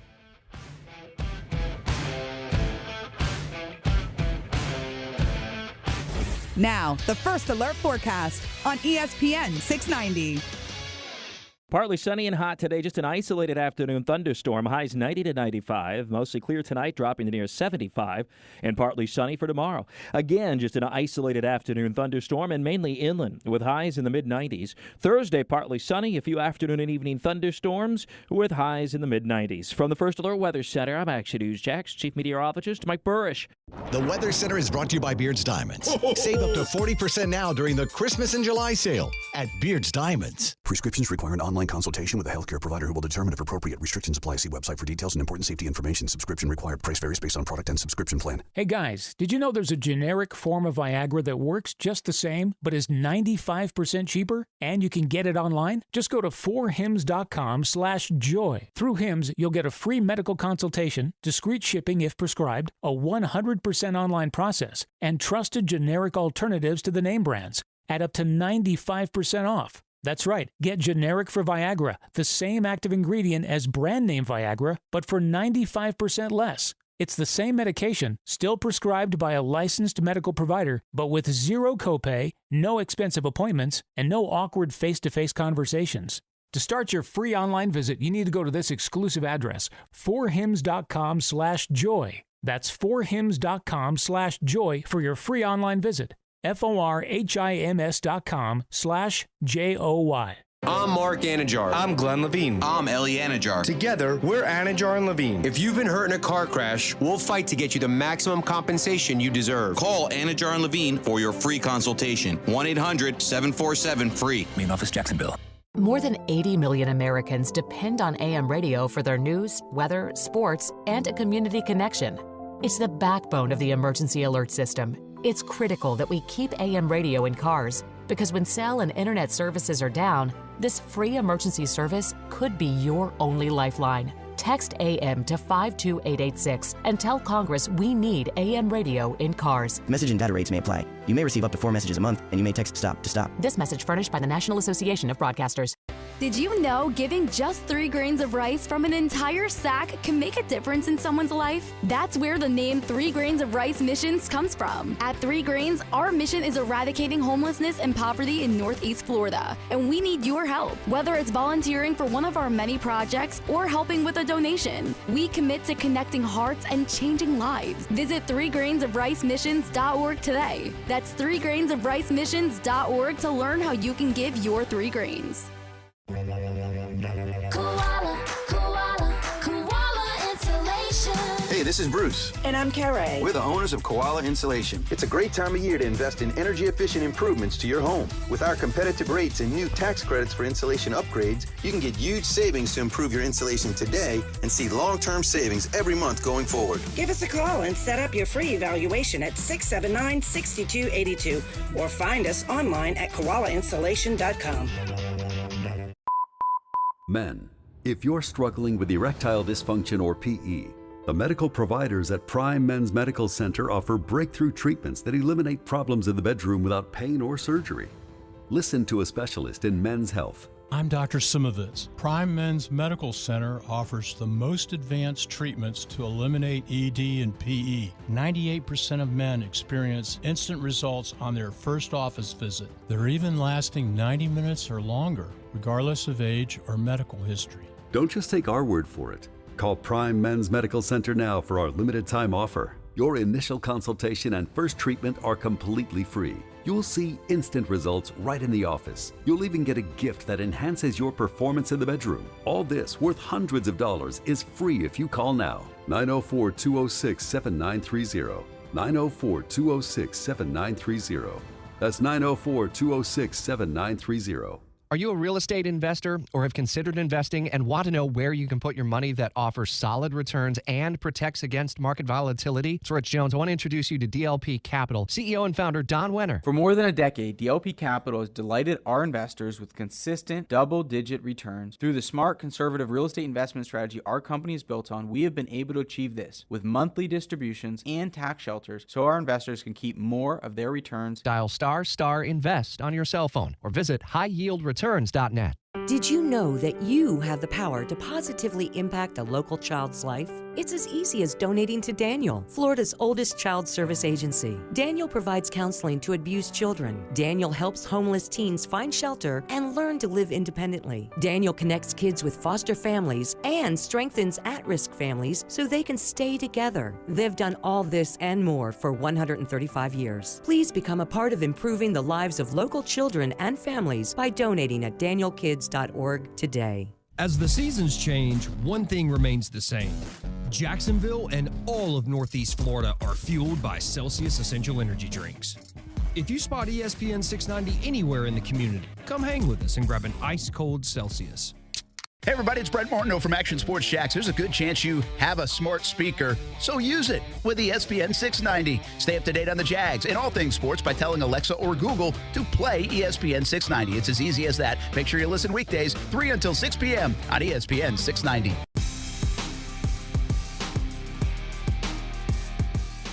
Didn't the Red Sox trade Mookie Betts and get Kiki Hernandez in that deal? I think so. And Kiki's been good for them. But they just traded them back to the Dodgers. I told you, bro. Somebody had to be aggressive.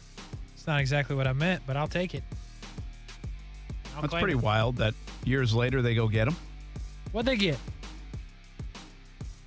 I don't know what they got. Doesn't sound like a lot.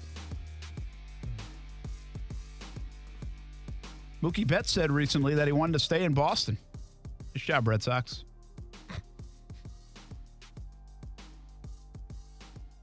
The Red Sox best thing, by the way, is that they've got is their manager. Guy can manage.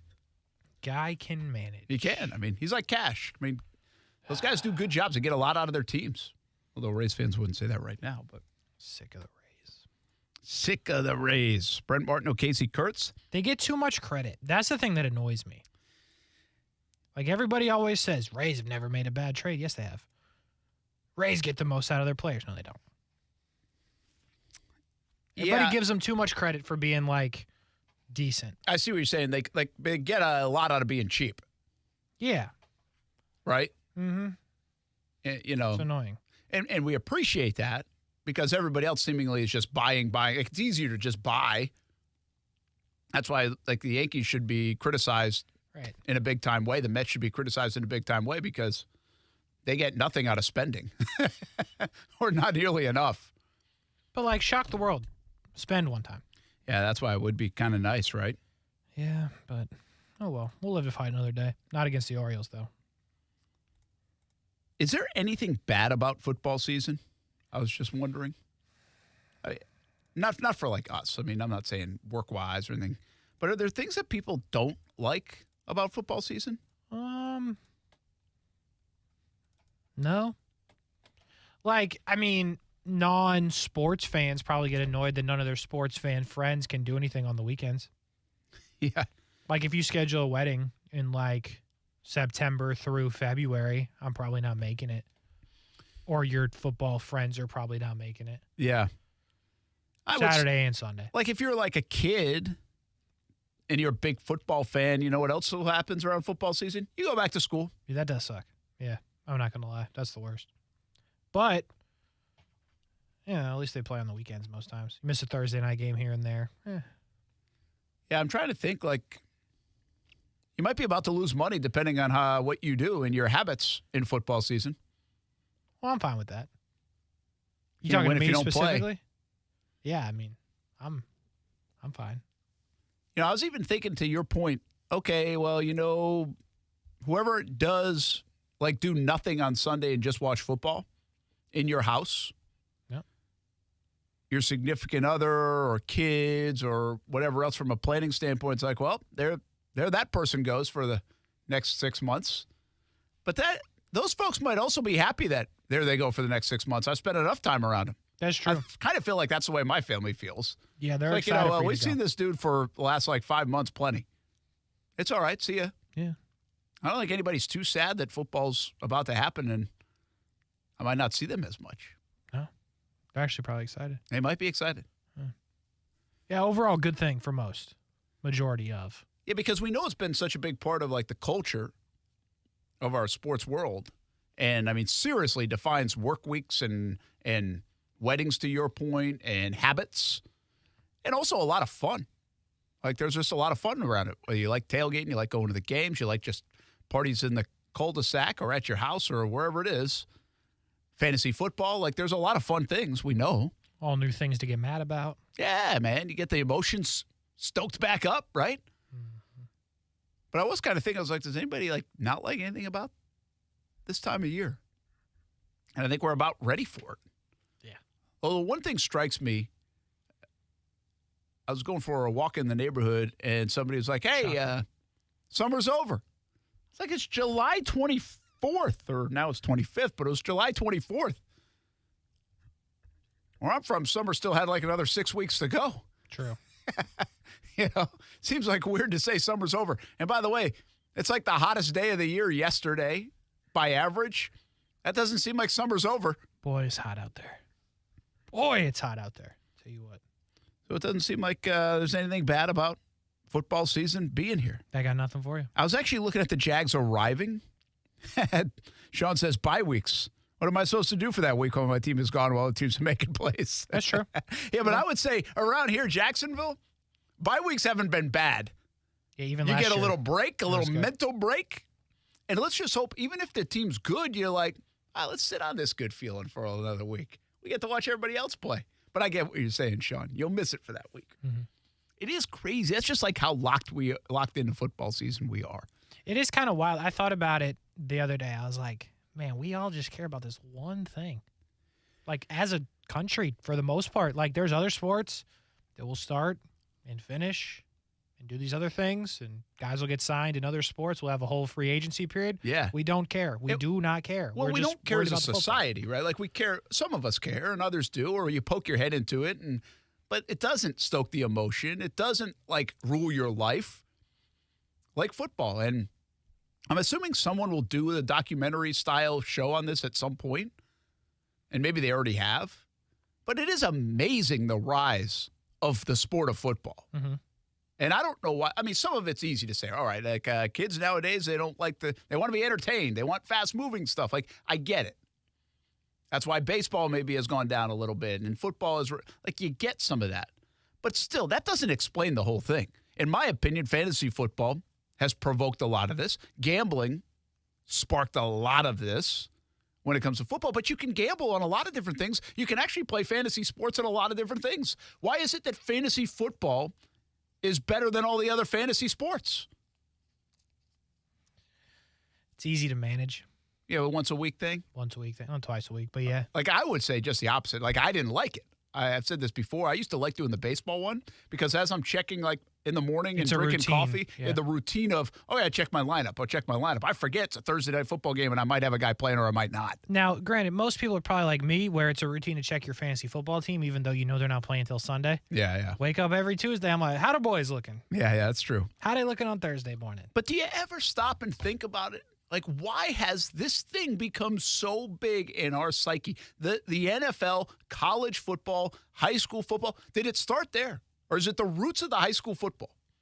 Because high school football has been big for as long as we can remember in communities.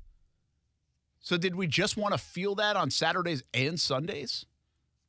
Maybe. The crazy part about it is you don't have to live in an NFL town for the NFL still to be king.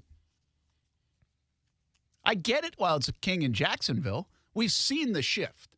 It's gone from college town to NFL town. Like, that has happened. And I know some prefer college more than others, but if you still think this is a college town over an NFL town, you're kidding yourself.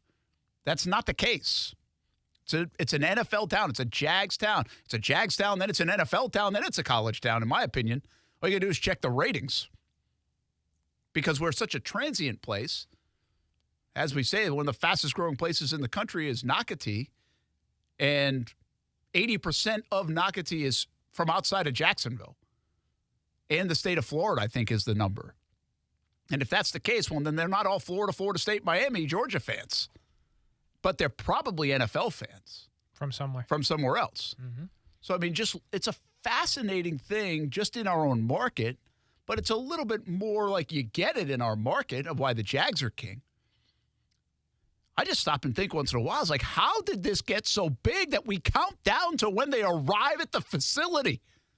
Yeah, that is crazy. I'm going to be real with you. Like, it's just part of what we do as in the meet. Like, here in Jacksonville, like, we actually count down. Hey, I've been saying on TV, it's a week away. It's 6 days away. It's 5 days away. It's 4 days away. It's like, that's just part of the verbiage that we use. We're all anticipating it. And for a good reason this year. But we anticipate it when we think they're even going to stink. Yeah. Just crazy. It's weird. every story is bigger in the NFL. We just did this earlier. We're not going to probably talk about the trade deadline that much in Major League Baseball. We might have the biggest trade deadline in Major League Baseball history this year if Shohei Ohtani moves. I'll tell you this. If Ohtani's been following other teams on social, I got no idea. Danielle Hunter, though, boy, tell you what. What's Danielle he liking? Hunter. Who's Yeah. he following? Okay, word. There's a $300 million contract today in the NBA. No one cares. Nobody cares. Literally zero people, except A.J. Boye. A.J. whose Boye's cousin is now rich. Yes. Jaylen Brown, for those Jaylen Brown, the Celtics. Yeah. Congrats to him. I don't get it, but shout out to him. You know what else is wild? I thought about this today. The money is so sick, and I know this isn't like a new thing. The money is so crazy. $304 million. Jaylen Brown? $304 million. Okay. Guaranteed. Yeah. Jaylen Brown, grocery store test. Go grocery store test Jaylen Brown. I'm with you on that. People ain't going to know him. No. Like, they're not going to know him. Well, that's just the bigger, I guess, part of this is like, we're talking about the running back, Saquon, who did all this for like $900,000, going to get paid $11 million. Still a solid payday, don't get me wrong. But like the fight to get it guaranteed. And this is the biggest sport, at least in our country, that like we're, like you just said, you're on TV counting down the days until they just lightly practice. Yes. And I'm going to hit nobody. Lightly practice. Like you're going to be disappointed at what you see tomorrow. Right. And we're counting down. But you're seeing Jaylen Brown make $300 million. You're seeing this reported deal for Kylian Mbappe that was $700 million for a year of work. For a year. Now, again, that's different.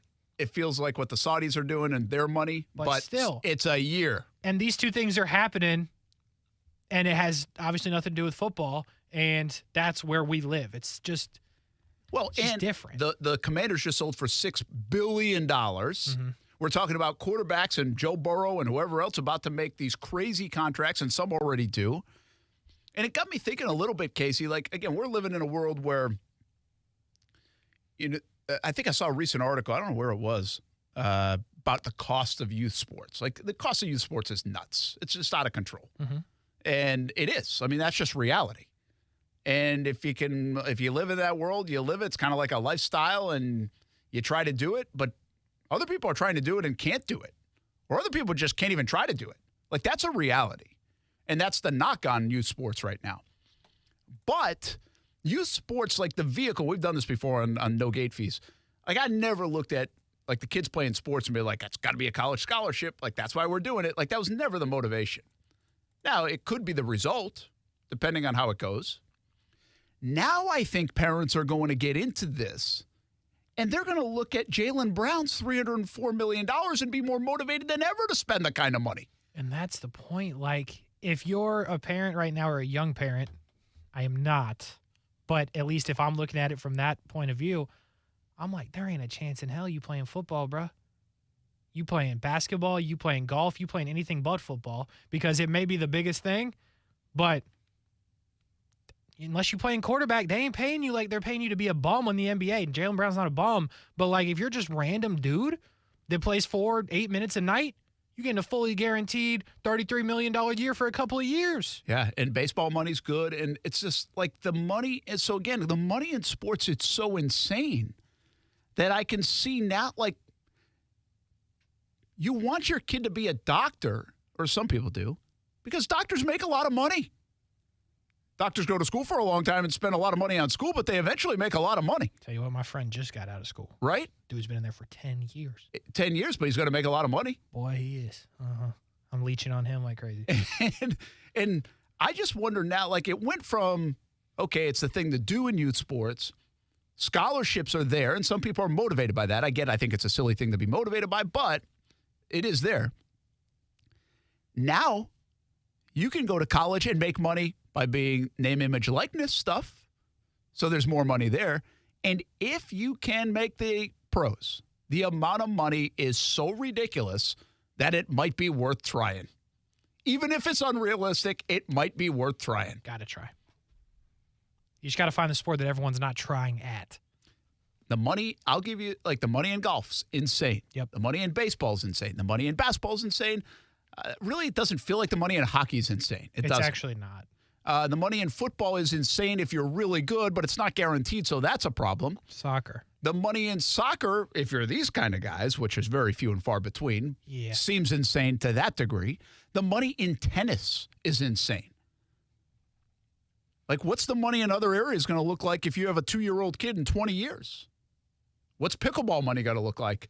Probably I'll tell you what else. Poker money's insane. That's really sport, but poker money is insane. That's a tough one to push your kid into, huh? I know, it's kind of cool. Poker? Like, hey.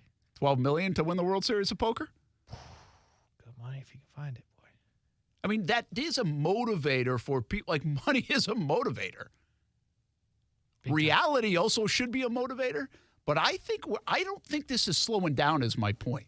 I think the amount of dollars that people are recognizing in sports, which is actual money, which is legit money, is going to motivate people to push and push and push and try harder.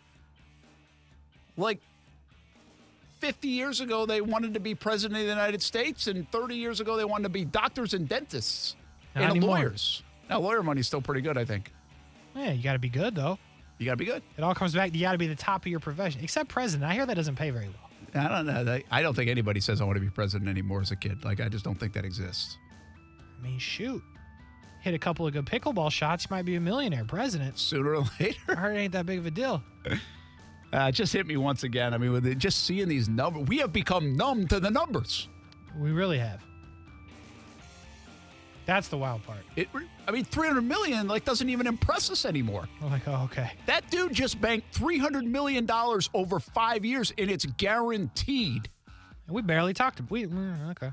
Nice. Good for him. Yeah, good for him, man. That's what we did. We're like, oh, cool. A.J. Boye signed that big $60 million contract. Jaylen Brown's like, hold my beer. Now A.J.'s the one leeching. He's like, hey, bro, you need all that $300 million? Man.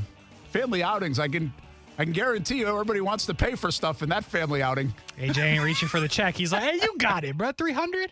That's you. One of those dudes are paying for everything. Brent and Friends on ESPN 690. We'll be right back.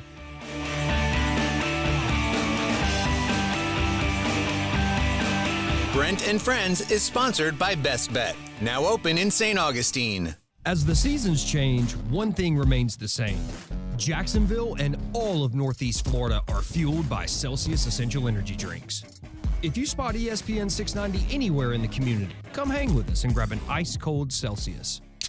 Life always has its challenges, but if you feel hopeless or suicidal, you don't have to face it alone. I'm Dr. Christine Caulfield, CEO of LSF Health Systems, and our free Link to Life program can help. We'll connect you with a care coordinator who will work with you to build better tomorrows. Please take suicide off the table. For more information, visit lsfhealthsystems.org or call 988 if you are in crisis. For over a decade, SimpliSafe has revolutionized home security, and our latest advancement is here, 24/7 LiveGuard protection, only from SimpliSafe. Now, monitoring agents can see and speak to intruders through our new indoor camera to help stop crime in real time and for fast police response. Get 20% off any new system with Fast Protect monitoring at simplisafe.com/radio. Advanced home security, 24/7 professional monitoring for less than $1 a day. There's no safe like SimpliSafe. You could throw your flip-flop at a bug. Ew, a bug, get it. But the chances of actually hitting it Over there! are statistically It's still alive. unlikely. Good thing nature's got your back. Stem bug killers combine powerful active ingredients found in plants, like lemongrass and geraniol, and scientifically engineer them into effective bug-fighting formulas, safe for use as directed around people, pets, and throughout the home. Stem, rooted in nature, optimized by science.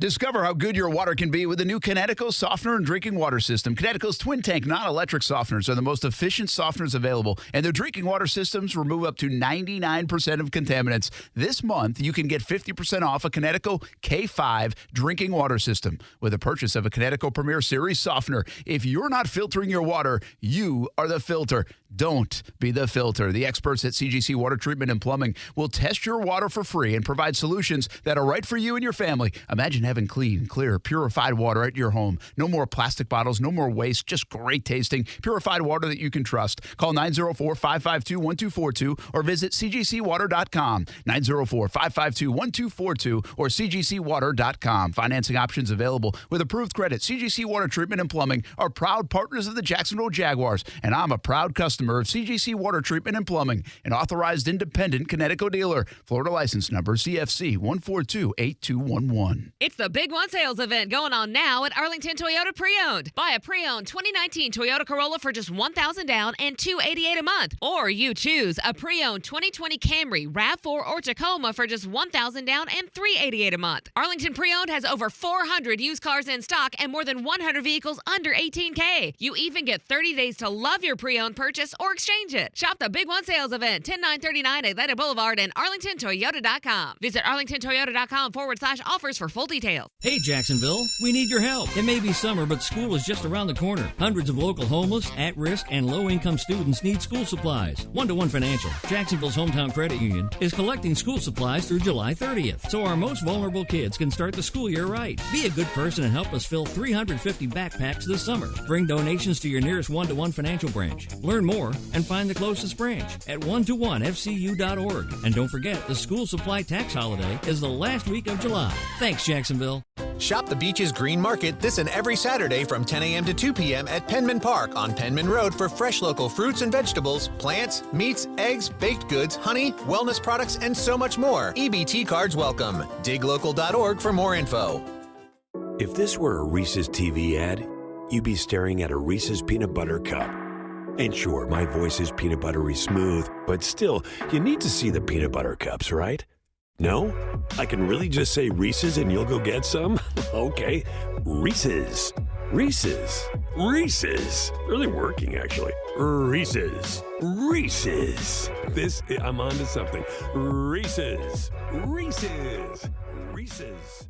We're dealing at Best Bet St. Augustine, the only card room and sports bar in St. Augustine, Florida. With nonstop action, poker games of all limits, exciting tournaments and table games, and a sports bar showing all the action, Best Bet St. Augustine has you covered. Don't miss our delicious dining options, serving breakfast, lunch, and dinner, and our always popular freshly made sushi. Best Bet St. Augustine is located at 800 Marketplace Drive off exit 311, where I-95 and State Road 207 meet. Learn more at bestbetjax.com. For seniors, staying healthy can be complicated, but one of the easiest routes to good health is prevention. No matter what our community's current COVID-19 infection rates are, getting your booster shot now is a smart way to protect yourself from severe illness later. ElderSource encourages people 65 and up to get a safe, free COVID-19 booster. For more information, visit myeldersource.org or call the ElderSource helpline at 888-242-4464. O'Reilly Auto Parts provides more than just the right parts for your repair. Our professional parts people can also offer free check engine light diagnosis. We can scan your vehicle and provide a list of possible fixes. Find the right parts for you or recommend a great local repair shop. Don't ignore your check engine light. Stop by your local O'Reilly Auto Parts. O'Reilly Auto Parts.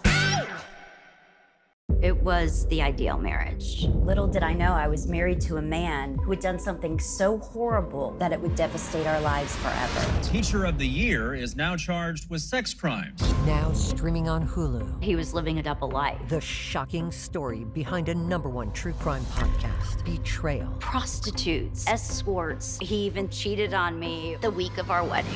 Betrayal, the perfect husband. He had a lot of fantasies. Now streaming only on Hulu. Hey, it's Brent Martineau from Action Sports Jacks. Did you know you can watch our radio show? Yeah, video of a radio show. Just search ESPN 690 Jacks on Facebook, YouTube, and Twitter. Or follow me on Twitter at Brent AS Jacks. Watch the show live weekdays from 3 p.m. until 6 p.m. or listen on ESPN 690. We're talking about where the money's at. My buddy Chris got it. Texted in. I don't know about you, but I want my son to grow up one day and be a sports broadcaster. Don't do it, as we always say, right? We actually just talked about not doing it. Yeah, don't do it unless you're Stephen A. or Scott Van Pelt or if you want to live in debt for your life.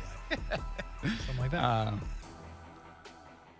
Yeah, don't do it. Don't do it. Just don't do it. That's not a smart move.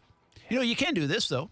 Sign up for our Action Sports Jax Dream 18 because as a sportscaster, we can do some fun things like that. Give back to the community a little bit. Have a golf tournament. So it's not all bad. And we can raise some money for charities. Just St. Michael's Soldiers and North Florida Junior Golf Foundation. We've raised over $200,000 now for multiple charities around the area, but especially those two. And we will have our Dream 18 golf tournament at the Golf Club at Southampton coming up on September 18th. That's the day after the home opener for the Jags when they play the Chiefs. So hopefully there'll be some fun stuff to talk about. It'll be in the morning. You can check it out, actionsportsjaxdream18.com. Very reasonable to sign up. We've got a lot of fun planned for that day, some great food vendors, and also some fantastic tea gifts. You'll feel like you paid a lot more to get into the tournament based on what we give you for coming on out. So hopefully you can do so. I will say this, early returns are a bunch of folks signed up.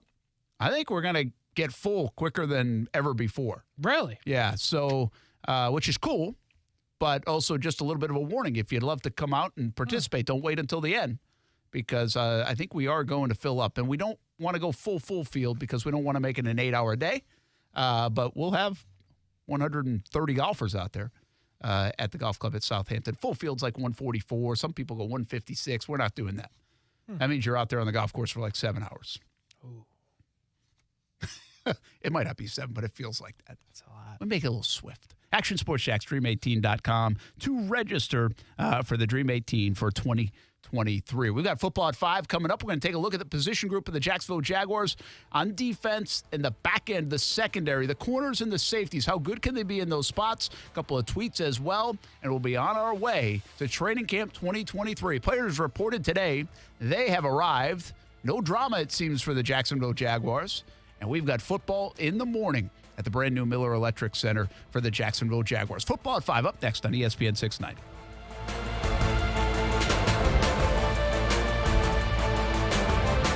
We're in the middle of summer. Be ready for anything, on the road or off the road, at Nimnicht Buick GMC. No one will ever pay over MSRP at Nimnicht Buick GMC, the place where my family has purchased 6 vehicles since we've been in Jacksonville. Go to Phillips Highway or NimnichtBuickGMC.com. Are you looking for a used car under $18,000, maybe one for the kids? Nimnicht has a great selection, over 300 used cars, trucks, and SUVs to choose from. The #1 Buick GMC dealer in Jacksonville, Nimnicht Buick GMC. GMC, we are professional grade. Koala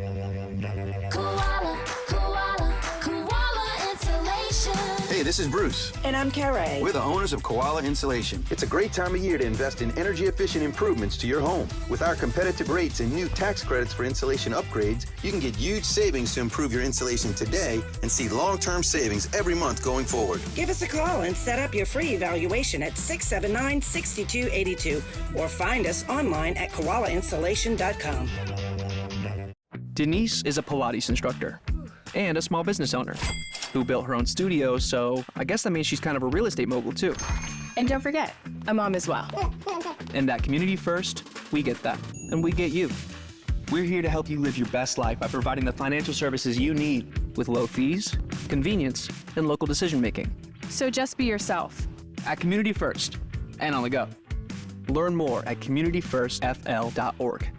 Member NCUA. The humidity may be rising, but the prices are dropping at Beard's Diamonds. It's Christmas in July. Everything store-wide is on sale up to an unbelievable 40% off. Yes, 40% off. Believe it. It's Beard's Diamonds' incredible Christmas in July sale. Going on now until July 31st. All GIA certified loose diamonds. All designer settings, pendants, bracelets, earrings, engagement rings. Everything store-wide is on sale up to 40% off. For over 40 years, families have been shopping at Beard's Diamonds for the absolute lowest price. Now, to say thank you, everything in the store is discounted up to 40% off. Nobody beats Beard's Diamonds prices. If you're popping the question soon, celebrating a big anniversary, or even shopping early for the holidays, now you can go even bigger and save thousands. And now you can shop from a huge selection of Rolex watches. Everything store-wide is on sale up to 40% off. But hurry, these Christmas and July savings will only last until July 31st. Don't buy anywhere until you shop Beard's Diamonds at the St. John's Town Center or online at beardsdiamonds.com.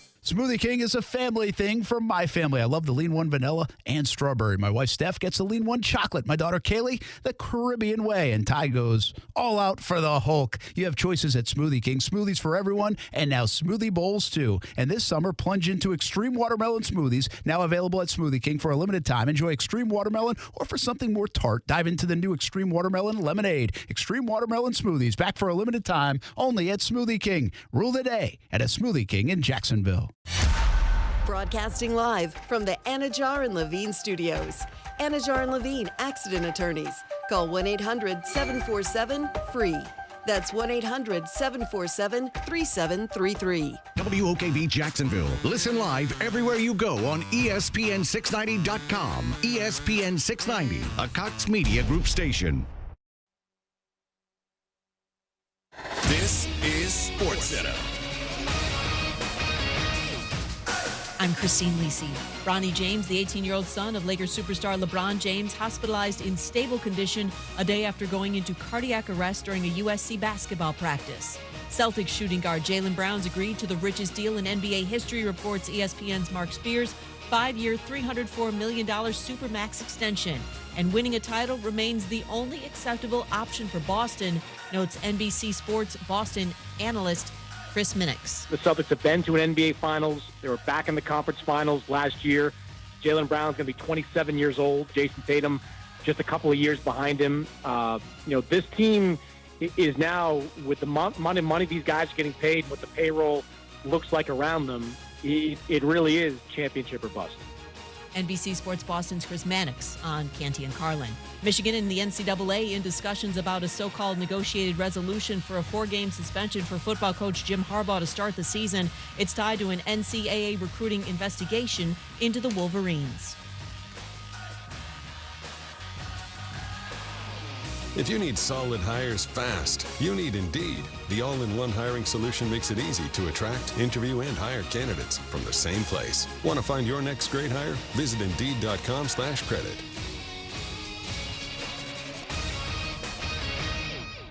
ESPN 690 and Action Sports Shacks presents Brent and Friends. Today is one of the worst days that I've had in a long time. We're getting a little punchy around here, people. It's been a lot in a row. I would love to punch you guys.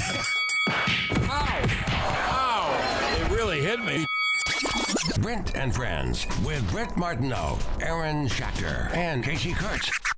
Jacksonville's home for ESPN Radio. ESPN 690.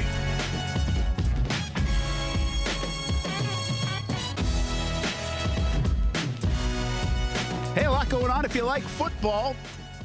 Saquon Barkley reaches a weird, unique one-year deal with the New York Giants.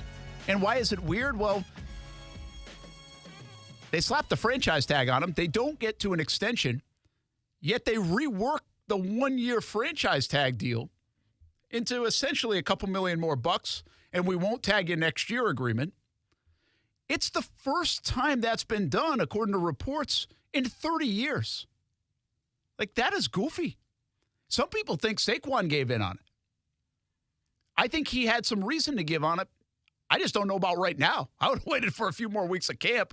I think he should have played. I also think the Giants had motivation to get this done because they looked like they were the one with egg on their face coming out of that negotiation. So we'll get into Saquon Barkley a little bit more. Danielle Hunter is a big topic right now in Jacksonville. He's a Minnesota Vikings defensive end, if you're not that familiar with Hunter. And the guy's got 71 career sacks. He had 10.5 last year. He's a guy that we have talked about multiple times this offseason as being potentially available, depending on how things work out with him and the Minnesota Vikings in a trade. And apparently today, he was all over Jags social media, following players and following the Jags. And you know, in today's day and age, that is an indicator I want to come to Jacksonville. That's the only thing it means. It can't just be that he has friends. It's wild how that works, but it might be real because guess what? That's how it works. Like, you don't think it's odd that Danielle Hunter's like at the house chilling, goes on IG, and like the Jags come up in his feed? You don't think that's weird at all? Like, this dude made the decision that when the Jags social media team posts, he would like to know about it. Yeah, he wants to see it. He wants to see what's being cooked up down there in Jacksonville. Let's play a what-if game, a hypothetical. Okay. If the Jags and Vikings were to make a deal that involved Hunter. The one what if we already discussed earlier in the show here on Brent Friends on ESPN 690. Oh, you would feel so much better about their pass rush. Great. Signed Dewan Smoot on Friday. That's 4.5, 5 sacks that he's been accustomed to over the last 4 years. And get Hunter, who is a double-digit sack guy. 4 different times in his career, by the way. I would be thrilled. So everybody's happy about that. The what-if hypothetical scenario I want to paint is when does it happen? Oh, okay. I thought I'm going to tell you that it's going to happen at some point. By the way, I don't know that. I'm just playing a hypothetical here. I'm going to tell you it's going to happen. When does it happen? 5:06 p.m., which is in 50 It seconds. does not happen then. I would say halfway through camp. Because if you're the Vikings, how long can you just let this guy sit around and not practice? Like, he's going to show up. He is showing up so he can avoid fines. Right. So, like, how long does it take for you to get annoyed that Mans is just sitting there in the facility when everybody else is practicing? And if you're the Jags, there's no reason to not make a move. Like, if you're going to pull the trigger. At any point. Why not get him in here? Just get it done. Because then I think the motivation to get it done during camp or halfway through camp or at any point in time when there's still camp left is to get him in there and start learning as soon as possible. Sure, if they did it during the season, trade deadline, whatever, yes, he could figure it out. But I'm sure there's a good amount of advantage they see to get him in as early as possible if that's a move they're trying to make. Yeah, and I agree with what you're saying here, and basically what you're saying is there's more motivation for Hunter in Minnesota to get it done sooner because I would think if it's going to happen, get it happen. I think there's less motivation for the Jags to get it done sooner because I do think, I genuinely think the Jags want to see what they have in some of these guys. I'm not telling you they're better than Hunter, but we also don't know the cost of a guy like that if this trade were to happen. Again, we're playing a hypothetical game, but we don't know the cost. And now the cost should be a little bit cheaper, right? Because this guy wants out, and so you got a little less leverage if you're Minnesota because they probably want to get him out at this point, or they will want to get him out at some point. But I do think, I think it's genuine that the Jags want to see some of these guys that they've invested in. Abdullah this year, Jordan Smith a few years ago, Kayvon Chase on a big investment years ago, even though it wasn't this regime's investment. Like, these are guys that I think they want to see what they have. They also brought over some other guys, Dogby, Mondo. I mean, can they play a role? How good did they look early on? And it doesn't tell the story. It doesn't tell the complete story. They maybe will get a better feel for that, though, over the next few weeks and maybe even 2 games in, maybe against the Detroit Lions. By then, you kind of have a good feel of what your team looks like. And that's on August 19th. So you know what your team looks like. You have a good feel. You play in one more game because you have to in today's NFL, and then you're making cuts. And there might be a couple of jobs on the line. But again, your team, you know what it's all about. So at that stage, after the Detroit Lions game, like, I don't really see much difference between August 20th making a move or September 5th making a move. Unless there's some contract thing in there that I don't know about. But I believe the Jags are going to, even if they have an interest, and it's a sincere interest, and if they make, in our hypothetical, it's going to happen, I think they're going to let some of this stuff play out early before. And was one other reason why you do that if you're the Jags.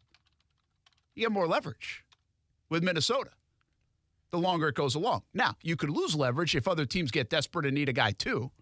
So that's a possibility based on injuries around the National Football League. That's fun to play a hypothetical, though, isn't it? Yeah. So I like it. Danielle Hunter, listen, the one area this football team has concern here in 2023 is the pass rush situation.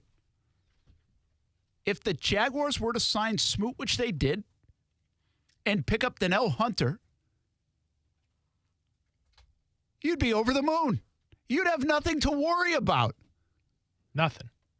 Absolutely nothing. You would get Super Bowl tickets. Yeah. Like, you would be that excited. No doubt. I mean, maybe at a corner. But, yeah, I mean, Yeah, I don't know what's going on. Is Aaron Schachter going to join the show? I'm not sure. What's up, fellas? Oh, okay. Howdy. I didn't know if you were going to be here. You're in the dark. I'm in the dark. There's just a red light over there.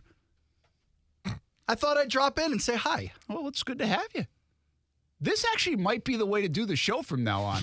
You've never looked better. The mystery man. How was the leadership conference? Oh, man, all kinds of great stuff. Do you know how we can trade for Danielle Hunter? Did you figure that out at the leadership conference? We did not, no. This is actually a good bit. We just put somebody in this chair. Yeah, you can't see him at all. You have no idea just what it is. the light is on and he's ready to roll. Yeah. That is a good bit. We just start bringing people up from downstairs. Who is the voice? Brent and Friends. Everybody wants to be on the show. Doesn't really matter who the third chair is. It's like it's just a friend. That, by the way, is hey, Dan says it's not happening, by the way, Danielle Hunter. Well, that's great, Dan. Come on, Dan. I've heard you say Danielle before. I keep saying Danielle. Is it Danielle? I'm going to add that to the list of names that I say it's wrong. Danielle. I think it's Danielle. It's kind of a weird. I'll add that to the honestly, Carl Pickens list. It's one of those things it's one of those things when I say it, I'm not fully confident because it seems like it shouldn't be. Well, it's spelled Danielle. Yeah. But I mean, I believe it's Danielle. And I haven't really said his name a bunch in my life. Why would I? You just but start I the have trend. said it 542 times today on the show. Yeah, I bet you have. So whether it's Danielle, I think I'm correct on, but I'm damn straight going with it right now. Good. What do you think? I mean, it's exciting if it social happens. media. It's not happening. Of course not. I'm with Dan. I don't think it's happening. I think Justin Houston might be a little more believable than Danielle Hunter. I'm with Dan for sure on this one. Like, I really don't see it happening either, but it's just been a fascinating couple of hours. It's kind of fun. It's also, that's not the acquisition this team normally makes anyway. Right? Yeah, but I will say this about, I mean, I've been, what if an acquisition like this could take place at some point, whether after camp starts or by the trade deadline. Yeah, this is the kind of move that you would make at the trade deadline. Yeah, but like this isn't one of those teams that normally does that, right? Like normally the big acquisition the Jaguars will make is in an offseason, but you hardly ever see them active during the trade deadline, do you? And granted, each year is a different year. Each roster is a different roster. Yeah, there's been no reason for them to be, right? I mean, they were before the last trade deadline. I think the last move they made of significance was getting Dan Arnold and trading C.J. Henderson away, and that was that might have been during camp. It just seems to me there are some owners and some GMs from some front offices who are wheeler dealers, and they're bound to make moves at any given point. And then some organizations that just kind of take it a little more conservatively. Okay, well, if you look at the history of the Jacksonville Jaguars, more the recent history, which I mean the 15-year history, they haven't had enough players that other people would want. That's fair. One. Yeah. And they haven't been buyers in enough situations. The one time they were a buyer, which was 2017, because they were good, they felt like they were good, and they could add to it, they went and got Marcel Darius. Yep. So this is a situation, again, I think the Jags have positioned themselves to actually be a buyer at the deadline or at some point. But I also believe they like the football team they have and want to see how some of this other talent comes along that they don't have full answers on just yet before making a move. Again, this whole thing, if you're just joining us, came about because Danielle Hunter from Minnesota actually apparently started liking things and following people of the Jags social media. Like, that's how we got here today. But, hey, one more day of summer before football starts. So there are no coincidences, no mistakes, right? Like, it's not like you can accidentally follow multiple people on the social media team. And there are real problems with Danielle Hunter in Minnesota. I mean, there are issues. And, oh, by the way, the Jags' weakest spot might be the pass rush. Many people believe it is. So why not have a little fun with it? Maybe that's the next evolution of the social media burn. It used to be you just delete all references to the team from your own. But now if you start following another team that has needs at your position, you may light a fire under your front office. I like that more than the 7th grade action of, like, scrubbing all my...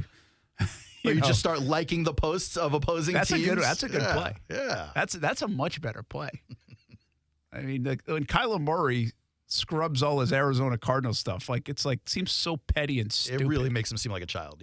Yeah. But liking other people's stuff, well, now that's it's like, a little more advanced. I mean, anybody in a bad dating relationship has gone through this where they're looking at their partner going, whose pictures are you liking? What are you talking about? Like, are you just not going to turn the light on? I mean, I wasn't planning on staying. If I got work to do. Oh, okay. I was just coming to say hi, fellas. You guys were into business. I thought I was going to tell some yucks, but yeah. Well, like by the way, what did you learn? Can you give us a nugget from the leadership conference that everybody on their ride home can take to work tomorrow morning? Okay. How about He didn't learn shit.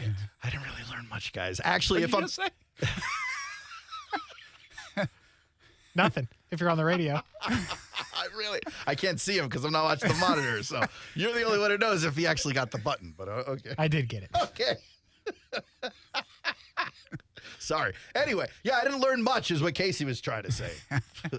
I actually spent the time thinking about you guys a lot. I appreciate it. Thinking about what we do. That's pretty weird. And try to bring some of that energy back to you. But for the people who don't know, I went to an all-day work thing for fellow radio people here in the building. First was a leadership thing. We all got together, talked about strategies for the rest of this year, moving into next year, how we can improve upon the product we put out. And then the second half of the day was for people who were on microphones up here on the second floor of the building. Oh, okay. All the 8 radio stations brought all their folks in, except for Case. And we all had to talk about what we do, how we could be better, how we could work together. And I thought that was kind of fun. I mean, Brent wasn't there either, but okay. Brent's a TV guy. We just let him play up here on the radio station. Depends which day. I actually think that would be kind of a fun thing, like in town, if even the competitors got together in the industry. Ooh, no, that'd be kind of fun. How about that? Yeah, I'm into almost like the old camp days. Yeah, you get together, compete against everybody. Radio Olympics. I guess you could do the Olympics. I'm just saying, just to make the industry even better. I don't want to make them better. Oh. I want them to lose badly. Speaking of winning, guys, I love Scoreboard. We did a little trivia game throughout the day. I'll let you guess what place I came in. Last. First place, homie. Did you win a gift card? I won a Magic 8 Ball. I turned down the gift card. Wow. Yeah. To get the Magic 8 Ball? Yes. It was either a $15 Donkey gift card. You kind of have a few of those. And I kind of have a few of those, or a Magic 8 Ball. So you're bringing the 8 Ball to the kids today? I was going to keep it for myself. Oh. What have the kids earned? Not much, Brent. What does a Magic 8 Ball say anymore? It's a good question. I'll bring it up tomorrow and tell you. We can do the whole Jags season, 1-loss record with the Magic 8 Ball. That might be. We just might have landed a couple of bits all in 7 minutes. Well, I mean, we could do like our 3 predictions and the Magic 8 Ball, and we'll see who wins this season. I like that. I like that too. That's proud. Got my money on the 8 Ball. But yeah, I heard there was an emergency going on in here. Your ratings had slipped below Hackers Case, so I figured I'd come in and help you out. It's not true. Oh. Actually, we blitzed them all day on YouTube, cool. So it wasn't actually close. I was just rumors, so I didn't want it to get out of hand. We have no idea who this guy talking is. If you're watching the feeds on Facebook, YouTube. You can just Twitter, make him Twitch. out a little bit in his company polo. Do you have the camera on? I'll turn the lights on. But I am wearing a company polo today because the meeting was at a very fancy location. Yeah. It was at a country club. Did he actually say anything he learned yet? No, not yet. I'm not going to share these items with you, Case. Yeah, he doesn't want to give tips to the I don't competition. want to give tips to the competition. Those are listening. That's right. They'll tell us off air. I'll tell you this. Here's what I learned, Case. A brilliant plan that nobody takes action on is worthless. Very good. And That's a good one. mediocre plan that hey, at least make a step on is progress. I like that. That's good. So the moral of the story is make mediocre plans. It took 5 hours to figure that out. We said it over and over again a lot of times. Yes, really got to the bottom of it today. You're so By sour. the way, like you ended up delivering what I asked for everybody. You can take that to work tomorrow, folks. Sure. Bring a tip from Aaron. mediocre plan, but make sure you take some action. As long as the competition doesn't do it. Don't shoot high. Shoot just above average. Luckily, our competition has bad plans that they don't take action on. By the way, just take action is really the important part. It really is, by the way. Like, how much of a problem is that everywhere everybody works with people going, oh, we should do this, and then just nothing? Well, that's what I feel about meetings often. Yeah. Meet to meet. Sure. It come with answers, not questions. But I am a big fan of these kind of meetings or for any work meeting where you get the whole group together and you kind of exist in a shared space with shared experience. Well, it sounds like you got some answers. I don't think we do that enough since 2020, at least in a lot of places. So I thought this was pretty good today. Brent Martineau, a cameo by Aaron Schachter. Kasey Kuhrts hitting the dump button on himself, all in the last few minutes. I really brought it out of him, didn't I? Before we let you go. Okay. The Saquon Barkley story is an interesting one, right? Yeah. Well, and you brought this to the table yesterday about this Zoom call the running backs had. Yeah. how much does this hurt the running back case? Like the beef that they have right now. They all kind of joined hands. Everybody was actually doing this because of Saquon Barkley. And then all of a sudden, in like a 12-hour span, he turns around. It's like, okay, I'm taking the deal. Bye. Well, he didn't even wait. He didn't even build the drama. He didn't stick it to the Giants at all. Well, I think it tells you he heard what he needed to hear on that Zoom call, first of all. Like he realized that no progress was going to be made. This isn't going to get better. It was a great plan with no action. Yeah.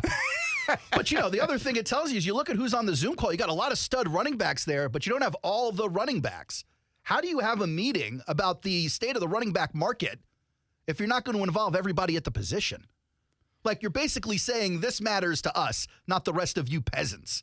So you can't get any cohesiveness, not just with your own position group, but with players in general, if you're being exclusive as to who's in the conversation and decision-making. That's number one. That's the first thing that rang through to my head. Number two was that Saquon clearly realized it's not getting better from here, and it's going to be a long time before it does. And so he jumped on that deal. I still think he won, though. Do you? He's still making more than he would have made on the tag. But, Josh Jacobs on the same call, dude left Vegas. So it's not like there's a cohesive unit whatsoever. There is no plan. There is no unified step forward. You look at the actors and writers on strike right now, that's a unified group. That's a plan with they're moving forward, helping each other. Running backs, not so much. I just don't understand how this deal was here today or last night or whatever, but it wouldn't have been there 3 weeks from now. Well, the report was it was. Or not 3 weeks from now, 3 weeks ago. I know. I'm saying, why wouldn't it be here? Like, why would he come in? Like, why not at least hold out a little bit longer? Make the point for the running backs a little bit more. Build that drama. Build that case. Think the Giants are going to have to. Maybe he gets another $1 million out of it if that's the way it goes. I'm just surprised he went from, a week before the extension deadline, he said, hey, I might have to sit out the entire year or at least games. And he's arriving to camp on time. Like, he didn't even sit out a day of camp. I actually think Kasey called this because when we first started talking, me and Kasey did about that podcast he was on, Kasey poo-pooed the whole thing and said, yeah, he's saying I could. That would be something I have an option to do as opposed to making the threat to do it, which clearly he wasn't prepared to carry out on that threat. But it's possible James Robinson put a little heat under him. They just brought James Robinson on the team. He's like, well, before we get carried away with this 17-man running back committee, let me get my contract done. I love James, but I can't imagine that was the thing that put this thing over. Probably not. For the New York Giants. Saquon Barkley signs a deal, and it's a one-year deal. I mean, it is kind of crazy to think that hadn't happened in 30 years, the way this thing went down. Yeah. That's wild. Maybe it will spark more people to do it? Get a little more out of the deal? Probably not. Well, if you can get this language in it, where it's like, hey, you're not going to tag me again. So, like, we either come to a deal or I'm out of here. It's still the equivalent of a tag. He's still leaving next year. Yeah, but they basically have agreement that they won't tag him. Yep. So maybe you buy that. Like, would Evan Ingram been better to do that? Well, it would just buy Evan his freedom after this season, as opposed to giving him 2 years on a team he wants to be on. Yeah, but the one thing that does scare you a little bit is they could tag you again and hold you to the fire. Well, right, but Evan signed an extension is what I'm saying. Yeah. So, like, Saquon's not going to get the multi-year deal. He's like, well, then you're not going to tag me again. I'm out. Yeah. Or they come to an agreement on a multi-year deal after this season, which they could. Doubt it. A year later with more wear and tear. Here's the other thing. Maybe it's not as sour between the two sides as it sometimes appears in the media. I don't buy that. I don't know, man. I mean, why would you go to camp on time if there was some hard feelings? He's a team guy. He's beloved in the locker room. Nobody's that damn much of a team guy. Okay. When you can skip out on 2 weeks of practice. I saw Aaron Rodgers at all the camps this year. He looks like a team guy. He doesn't have to be there. Those guys exist. All right, get out of here. Love you, fellas. Go be a leader. Nice to not see you today. Literally. Brent Friends on ESPN 690.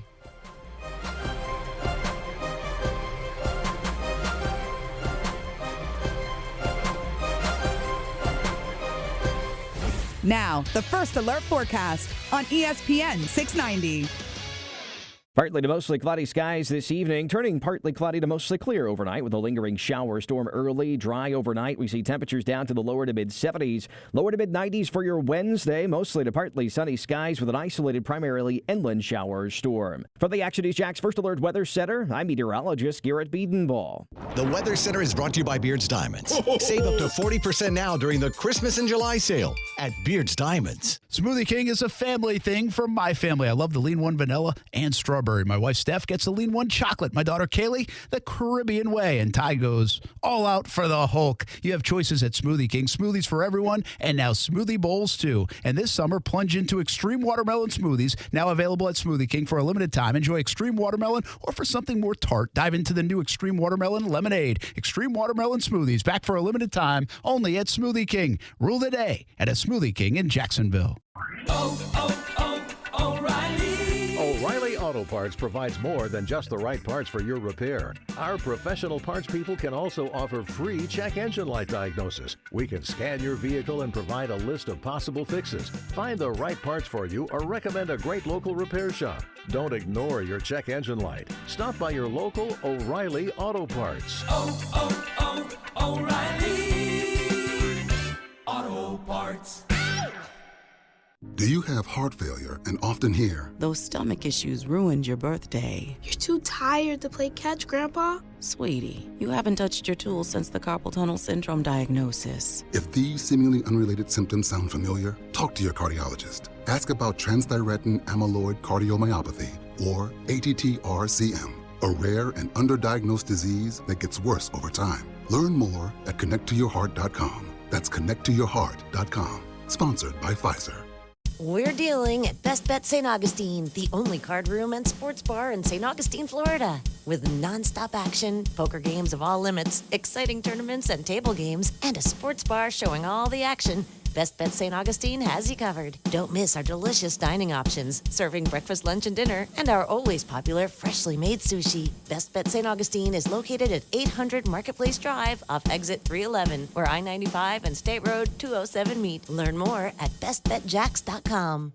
Hi, I'm Mike Lester, the founder of Talon Wealth and the host of the Guarding Your Nest Egg radio show. Like you, I love this country, and I'm very thankful for those that protect us along with our freedoms. That's why for active military and active first responders, if you decide to work with us, Talon Wealth isn't going to charge you any advisory fees. We're happy to explain all the details, but most importantly, we want to thank you for your service. Talon Private Wealth, LLC. Investing in stock markets involves the risk of loss, and there is no guarantee that all or any capital invested will be repaid. Past performance is not a guarantee of future results. Florida license D056341. California license 0N00828. Digital marketing, well, my intern handles the social media, my brother-in-law does my search, and my receptionist sends out email blasts. All done. Your digital marketing may get done, but is it doing anything? No? Then let CMG Local Solutions help. At CMG Local Solutions, we combine the best-in-class technology and analytics to maximize your digital dollars while targeting local customers for your business. So your digital marketing doesn't just get done, it gets results. Learn more about how we can help you at cmglocalsolutions.com.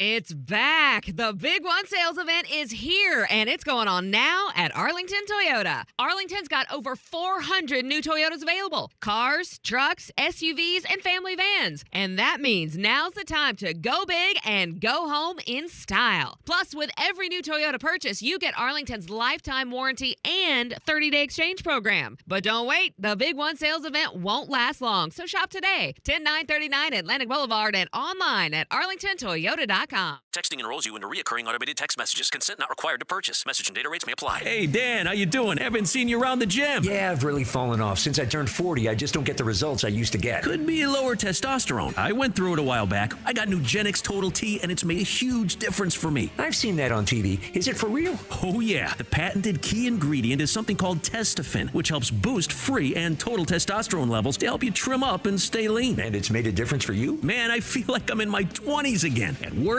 in the gym, and in the bedroom. Are they still giving out complimentary bottles for people to try it for themselves? Yeah, you just need to send them a text. Text ALL to 321-321 right now for your complimentary bottle of Nugenix Total T. Plus, text now and we'll include a bottle of Nugenix Thermo, our most powerful fat incinerator ever, to help you get back into shape fast. Absolutely free. Text ALL to 321-321. That's ALL to 321-321. Products and statements have not been evaluated by the FDA. These products are not intended to diagnose, treat, cure, or prevent any disease or illness. Get set for a good time for a good cause Saturday, August 19th, 5:30 p.m. at the Rosen Center Hotel on I-Drive in Orlando. The 4th annual Let's Kick Asthma Benefit Gala with a spectacular talent showcase and so much more. Get tickets now on the Let's Kick Asthma Facebook page. Every day, the men and women of the United States Marine Corps demonstrate their commitment to defend the American way of life. Since 1775, we have served our nation as a force in readiness. From combat operations to humanitarian assistance in every corner of the world. No matter where the mission takes us today, or wherever our country needs us tomorrow, we always remember the land we call home. As Marines, we take a stand for each other, for our nation, for us all. The few, the proud, the Marines.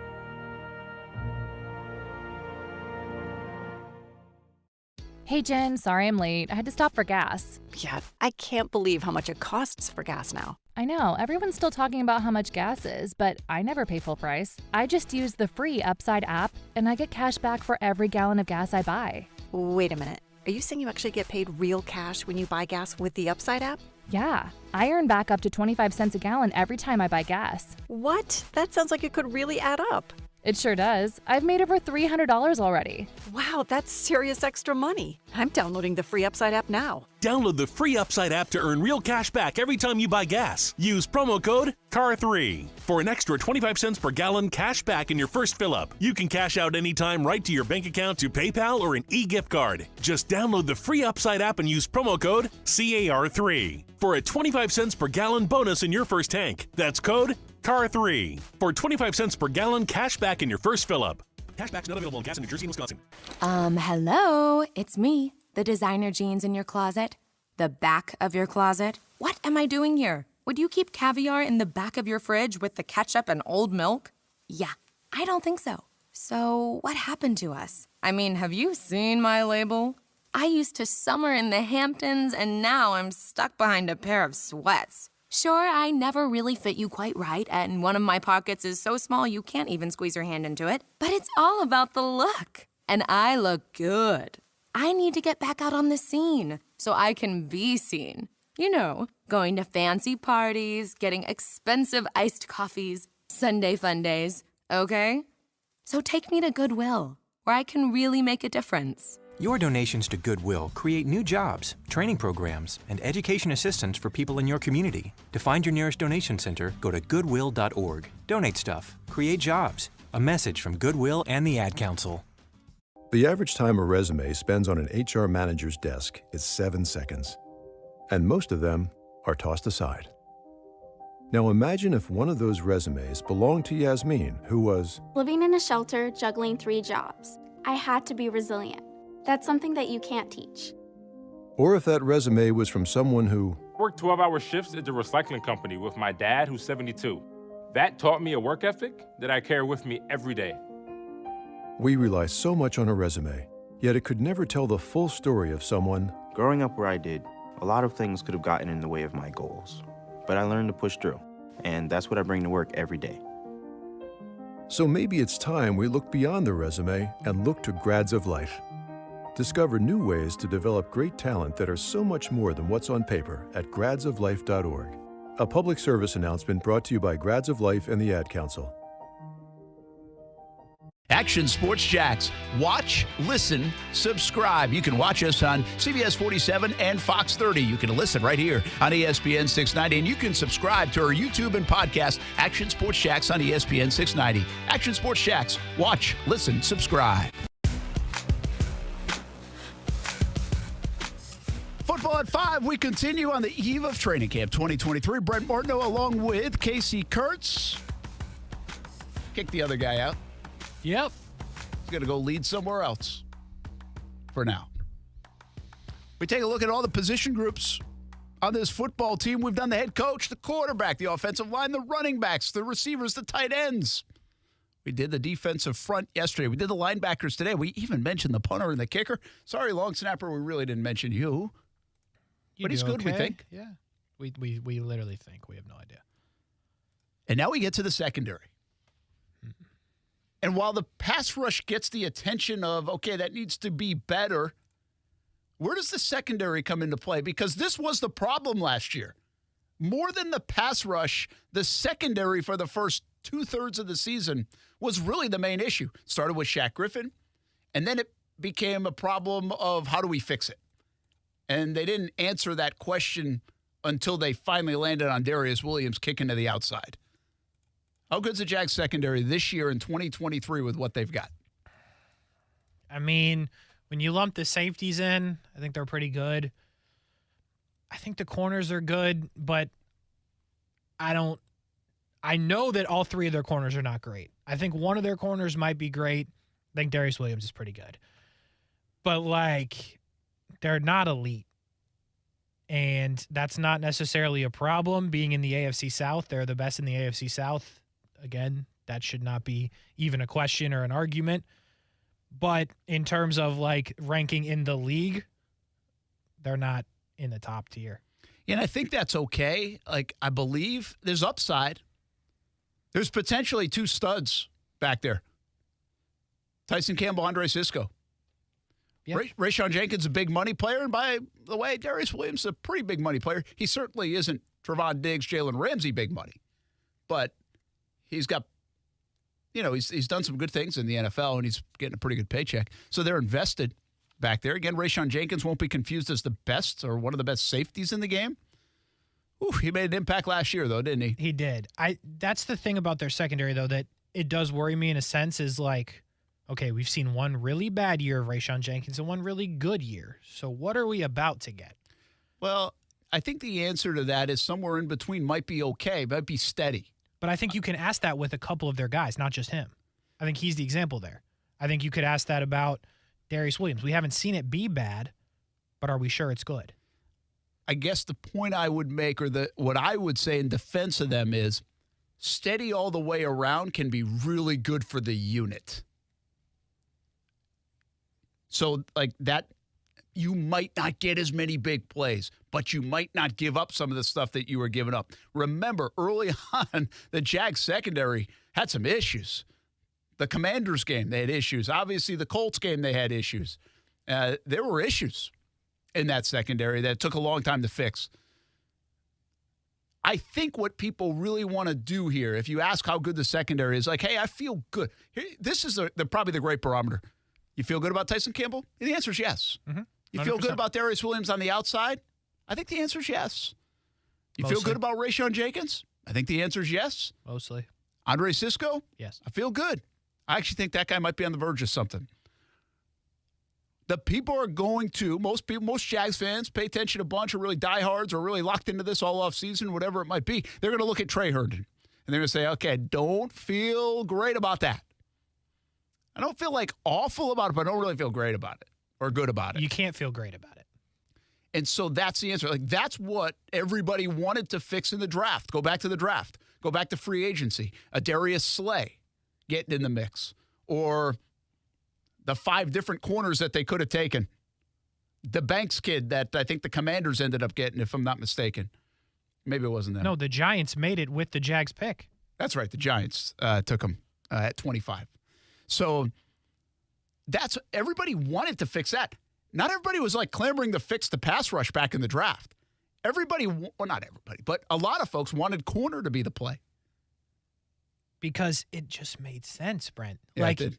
You can't I can see the logic. You can't fix the pass rush in the draft when you've got young pass rushers that you have to develop. You have to get an older one there and then work with it. Here, yes, Tyson's young. I get that. But, they needed another young corner. Darius Williams, what is it, one more year after this? Yeah, if he gets to this it. could be it. Yeah. This could be it. Trey Herndon, we don't know if he's going to make it through the year. That leaves you with Tyson Campbell. And it's not like they have a ton of depth at that position. That's a position where, knock on wood, a lot of it, if either of those two guys on the outside go down, might be wraps. Yeah, the pass rush and the cornerback, not the – I would say even safety-wise, now you feel pretty good because Wingard's done some good things. He's been there a while, so, like, if he had to pinch hit, I think he's capable, and you have confidence in it. The cornerback position, injury-wise or poor play-wise, the depth is certainly questionable along with the pass rush. There's a lot of unknowns. It's not like they don't have guys. They've invested in some of those positions with draft picks. We just don't know anything about them, which gives us no confidence for them, which I also believe still puts in play the possibility, as I'll always bring up this trade deadline until the trade deadline passes, that if you really needed the Band-Aid, that might be the card to use for the Jacksonville Jaguars at some point if something significant were to happen. Granted, we didn't see big samples of this, but, like, we did see some of these guys last year. Obviously not the new draft picks, but, like, when they were trying to find somebody before they moved Darius Williams outside, we saw Monteric Brown on the outside. Yeah. As we talked about a little bit yesterday, I don't think we're going to see Chris Claybrooks anywhere. Probably not. So, like, those are two things that we don't even know a ton about, but we know we probably don't feel good with it. So now we're looking at the guys they drafted, and we're like, I guess. Like, it's weird for a team that wanted to build depth. That's what they talked about, that, figuring out the depth, figuring out what's next, and you didn't figure out what's next at corner. Like, they don't have an answer, I don't think. I really don't. Well, the part of the reason they didn't, Kasey, is because they didn't invest high enough at that position, so you feel not as good about it. Like, they have humans, yeah, I understand. You know what I mean? Like, they did actually – they took – I'm trying to get to it. The edge, it was the 4th and 5th round, and then it took to Antonio Johnson in the 5th round to get to the cornerback/safety position for him. And then it's Christian Braswell, who knows, right? Eric Hallett, safety. So they start picking up, like, these corners and safeties, but they're in the 5th and 6th round, and you're like, okay, well, we know on past experience there's not a lot banking on that. And there was no free agents that they really looked at. There were recent rumblings about the one guy that was out there, not Marcus Peters, but another player that the Jags were involved in. I think he just went to the Giants or New England, or he went somewhere else. Mullet, something like that. Oh, yeah. Don't even know much about him. but anyway, like, the Jags were in. So I think they're still going to scour and look. Because there's one thing that having humans is one thing, but, like, having any NFL experience is another. That is true. They got none of that. Really, the one guy that you can get excited about in the secondary that they did add is probably the Antonio Johnson kid out of Texas A&M. People like the idea of him. Sure. Now, how are they going to use him to be determined? But much like there's excitement around Tank Bigsby, and maybe even too much of it, there's a lot of excitement around Antonio Johnson and even a Parker Washington out of this draft class. Like, there's like this deep excitement about those guys, at least a couple of them, one of them, whatever, being a better star play or more of a star player than maybe their draft pick would show or their draft position would show. So the secondary, again, the head of the secondary is good. The body of it, the tail end of it, gets a little weak. So injuries are going to be something to watch there. And while they did add depth around a lot of positions, I think pass rush, I think corner specifically, and I also think tight end are three positions that they still are pretty thin at once you get past the top flight guys. A lot of unknowns. And that's just the way it goes. I mean, you can't be deep at every position in the NFL. Like, I get it. No, but it's just a wild, you're like 8 deep at linebacker, you're 0 deep at corner. What's going to be fascinating to like last year, the corner position derailed. It really derailed what the Jags wanted to do on defense. Like Shaq Griffin not playing well and then never showing back up. It absolutely hurt what Mike Caldwell was trying to do. And it took a while to figure it out. Is that going to be the case again? Could that be the case again? Could Trey Herndon or not being able to solve the slot riddle hurt the Jags? Is it the linebacker spot? These guys don't take a big enough step other than Foye Oluokun. The pass rush position, there's just not enough there. Like, which one is going to impact the success or failure of the football team on defense? And will it become debilitating to the point, like it really debilitated the Jags not being able to figure out that corner spot. Which is why it's so odd. They saw what happened last year. They're like, we're just going to. And again, I don't think, it felt like the Jags were in the Darius Slay game. It felt like they were in it, like they were going to try to go big there. And obviously he goes back to Philly. I'm not saying they were going to get him. No, I get it. But then find somebody else. Well, can you, though? Right? Like maybe that was the one guy that made a lot of sense, but spending that kind of money or whatever investment doesn't make much sense after him. Sometimes the position just goes that way. We don't really know what they were thinking. I bet they start the season with a corner who's not on the roster currently. I'm not saying starting. He's not going to run out there, but he will be on the roster. I think that's a decent buy. Yeah, I think I could see that. Hey, almost feels weird if they don't. There's a positive side to this, They, again, have bodies. Maybe someone shines. Maybe someone shines. It is a position, the cornerback position, if you look at the NFL over time, sure, you have studs in the first round, the second round, third. You get studs in the fifth and sixth round, too, You actually do. Like that. Not all positions really react that way, but around the National Football League, if you look at some of the star players at the cornerback position, you go back to the Seattle days, it was like Brandon Browner or like in the fifth round, or maybe he's the one that came from the CFL. They've got the guy from CFL in a fifth-round pick and part of the Legion of Boom. Yep. And that's not the only example of it. I mean, you can find it. They just did it again. Seattle might have just done it with Woolen. Woolen, yeah. Where was he drafted? Fifth round, I think. Was it fifth? So maybe the Jags find something like that, or maybe it already exists on their team that he hasn't surfaced yet, but this is the next few weeks he might surface. And then there's this ultimate thing. Hopefully he doesn't need to surface because you do feel good about what they have going into it, I think, in their secondary. The question mark is slot, but I feel like that's less of a question than many of us believe it is. We know this. Trey Herndon's not going to be a Pro Bowl player. But I also don't think he's a bad player.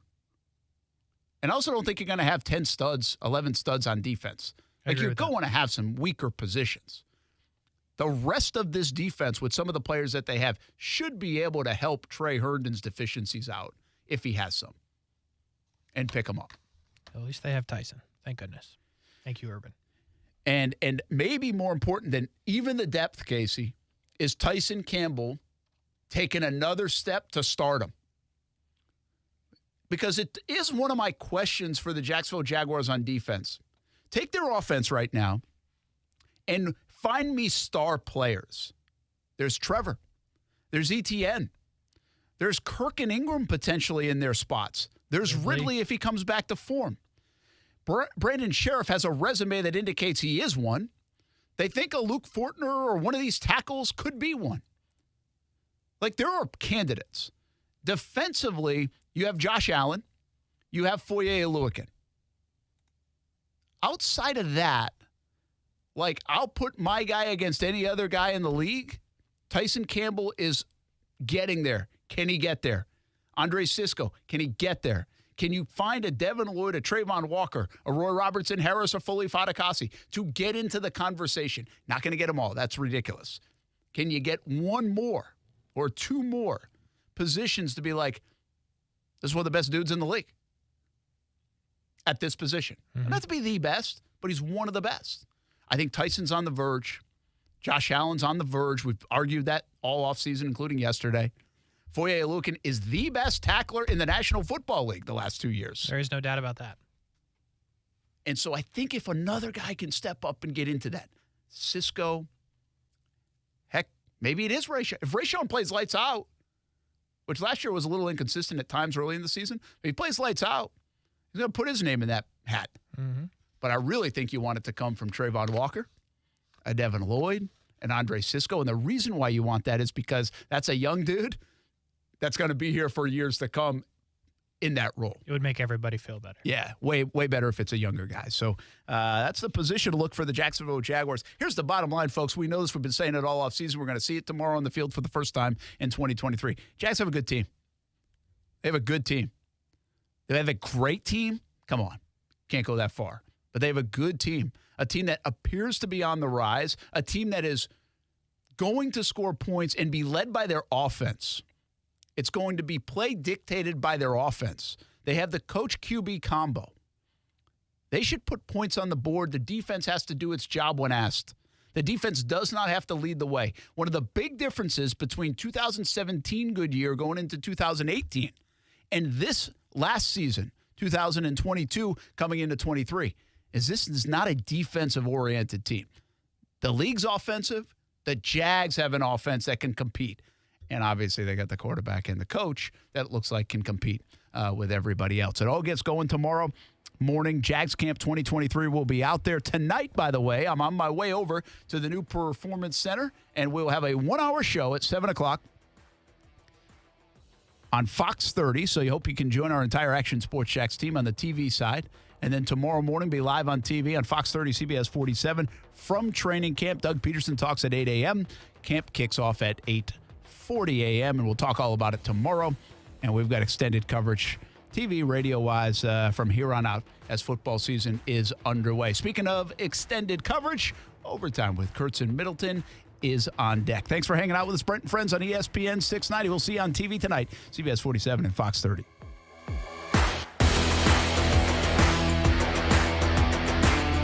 Brent and Friends is sponsored by Best Bet, now open in St. Augustine. We're in the middle of summer. Be ready for anything, on the road or off the road, at Nimnick Buick GMC. No one will ever pay over MSRP at Nimnick Buick GMC, the place where my family has purchased 6 vehicles since we've been in Jacksonville. Go to Phillips Highway or NimnickBuickGMC.com. Are you looking for a used car under $18,000, maybe one for the kids? Nimnick has a great selection, over 300 used cars, trucks, and SUVs to choose from. The #1 Buick GMC dealer in Jacksonville, Nimnick Buick GMC. GMC, we are professional grade. If you're the victim of a car crash, never rush to settle with the insurance companies and never settle for just any attorney. Demand Anna Jar Levine. Call 1-800-747-FREE for a free consultation and take back control of your life. Main office, Jacksonville. Hey, Jacksonville, we need your help. It may be summer, but school is just around the corner. Hundreds of local homeless, at-risk, and low-income students need school supplies. One-to-One Financial, Jacksonville's hometown credit union, is collecting school supplies through July 30th, so our most vulnerable kids can start the school year right. Be a good person and help us fill 350 backpacks this summer. Bring donations to your nearest One-to-One Financial branch. Learn more and find the closest branch at 121fcu.org. And don't forget, the school supply tax holiday is the last week of July. Thanks, Jacksonville. Men, if you're struggling with erectile dysfunction or PE, the medical providers at Prime Men's Medical Center offer breakthrough treatments that eliminate problems in the bedroom without pain or surgery. Listen to a specialist in men's health. I'm Dr. Simovitz. Prime Men's Medical Center offers the most advanced treatments to eliminate ED and PE. 98% of men experience instant results on their first office visit. They're even lasting 90 minutes or longer, regardless of age or medical history. Don't just take our word for it. Call Prime Men's Medical Center now for our limited time offer. Your initial consultation and first treatment are completely free. You'll see instant results right in the office. You'll even get a gift that enhances your performance in the bedroom. All this, worth hundreds of dollars, is free if you call now. 904-206-7930. 904-206-7930.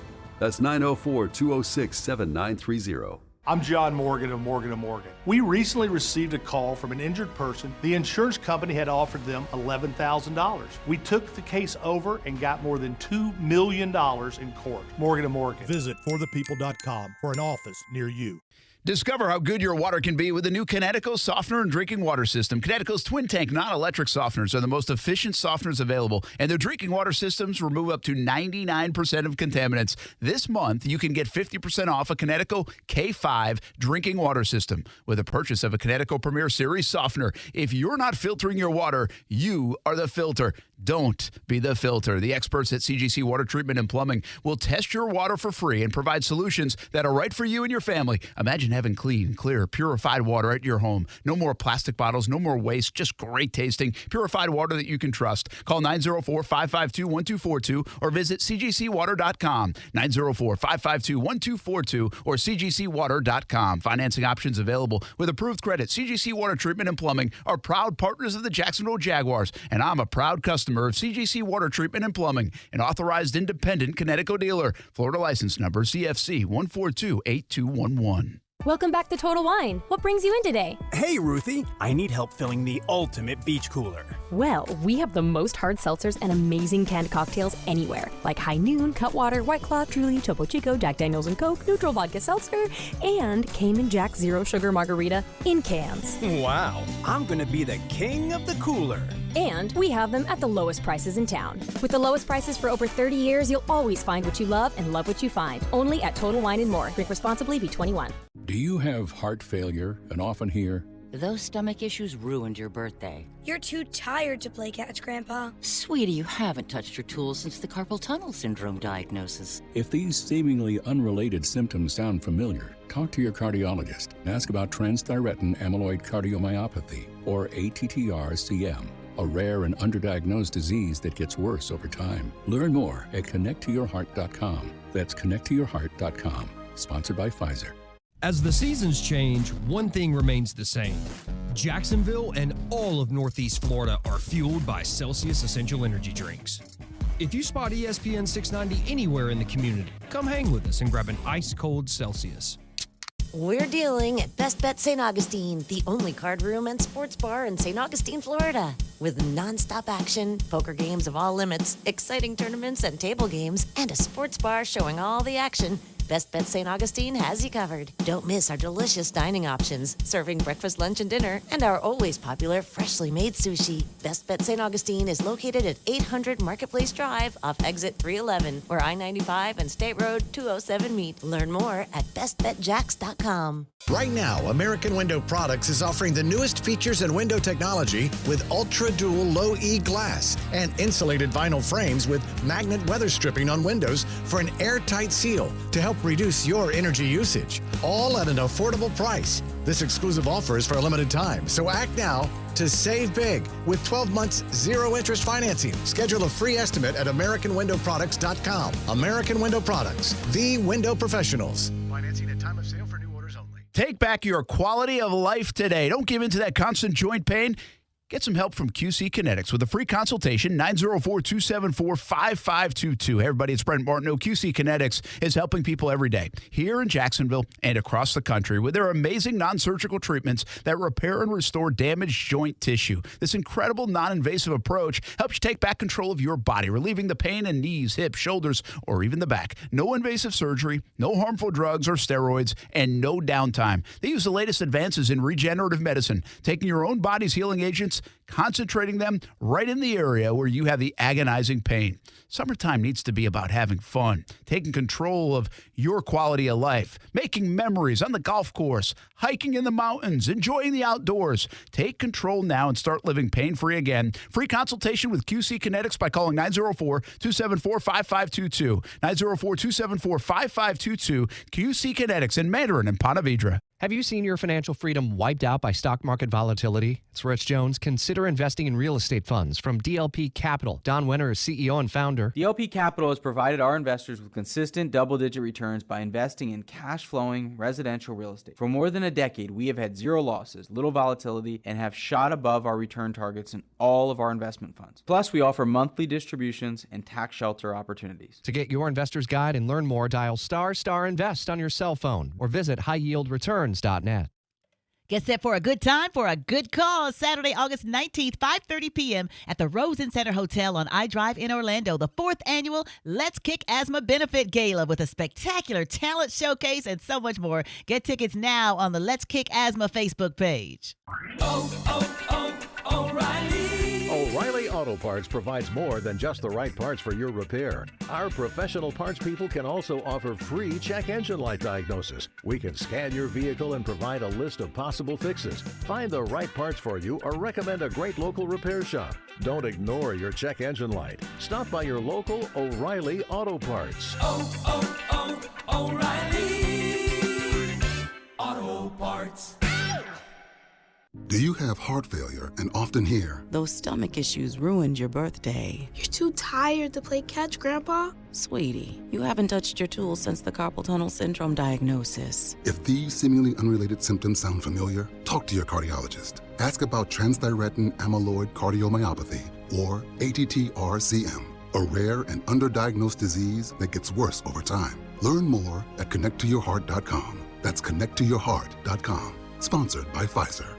Do you find yourself stuck in a timeshare? Get the real facts about the timeshare industry and your options for cancellation. Chuck McDowell, founder of Wesley Financial Group, has put together a free information guide that reveals the secrets the timeshare industry doesn't want you to know, including the 5 ways to get rid of your timeshare. Call now and get this timeshare information guide absolutely free. Call 800-785-1155. That's 800-785-1155. 800-785-1155. Sure, humans can be a little weird at times, but take it from me, I'm a dog.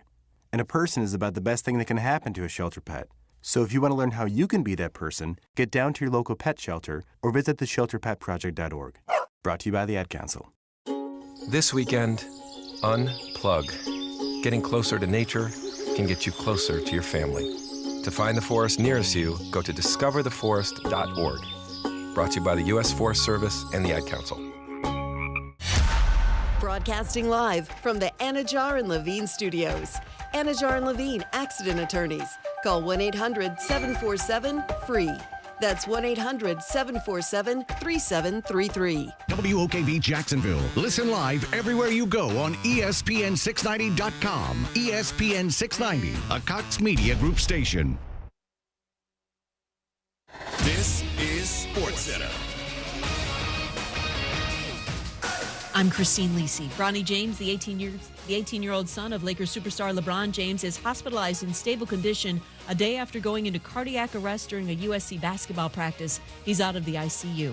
Richest deal in NBA history now belongs to Celtics shooting guard Jaylen Brown. ESPN's Mark Spears reports Brown's agreed to a 5-year, $304 million Supermax extension. Michigan and the NCAA in discussions about a so-called negotiated resolution for a 4-game suspension for football coach Jim Harbaugh to start this season. It's tied to an NCAA recruiting investigation into the Wolverines.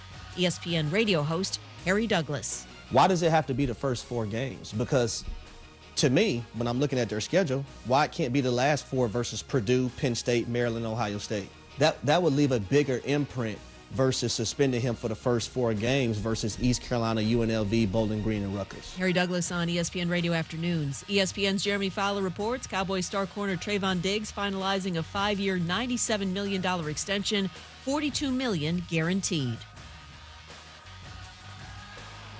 ESPN Radio is presented by Progressive Insurance. Progressive makes bundling easy and affordable. Get a multi-policy discount by combining your motorcycle, RV, boat, ATV, and more. All your protection in one place. Bundle and save at Progressive.com.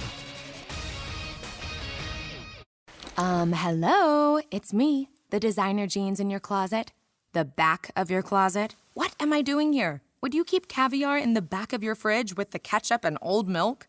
Yeah, I don't think so. So, what happened to us? I mean, have you seen my label? I used to summer in the Hamptons, and now I'm stuck behind a pair of sweats. Sure, I never really fit you quite right, and one of my pockets is so small you can't even squeeze your hand into it. But it's all about the look. And I look good. I need to get back out on the scene so I can be seen. You know, going to fancy parties, getting expensive iced coffees, Sunday fun days, okay? So take me to Goodwill, where I can really make a difference. Your donations to Goodwill create new jobs, training programs, and education assistance for people in your community. To find your nearest donation center, go to goodwill.org. Donate stuff. Create jobs. A message from Goodwill and the Ad Council. This weekend, unplug. Getting closer to nature can get you closer to your family. To find the forest nearest you, go to discovertheforest.org. Brought to you by the U.S. Forest Service and the Ad Council.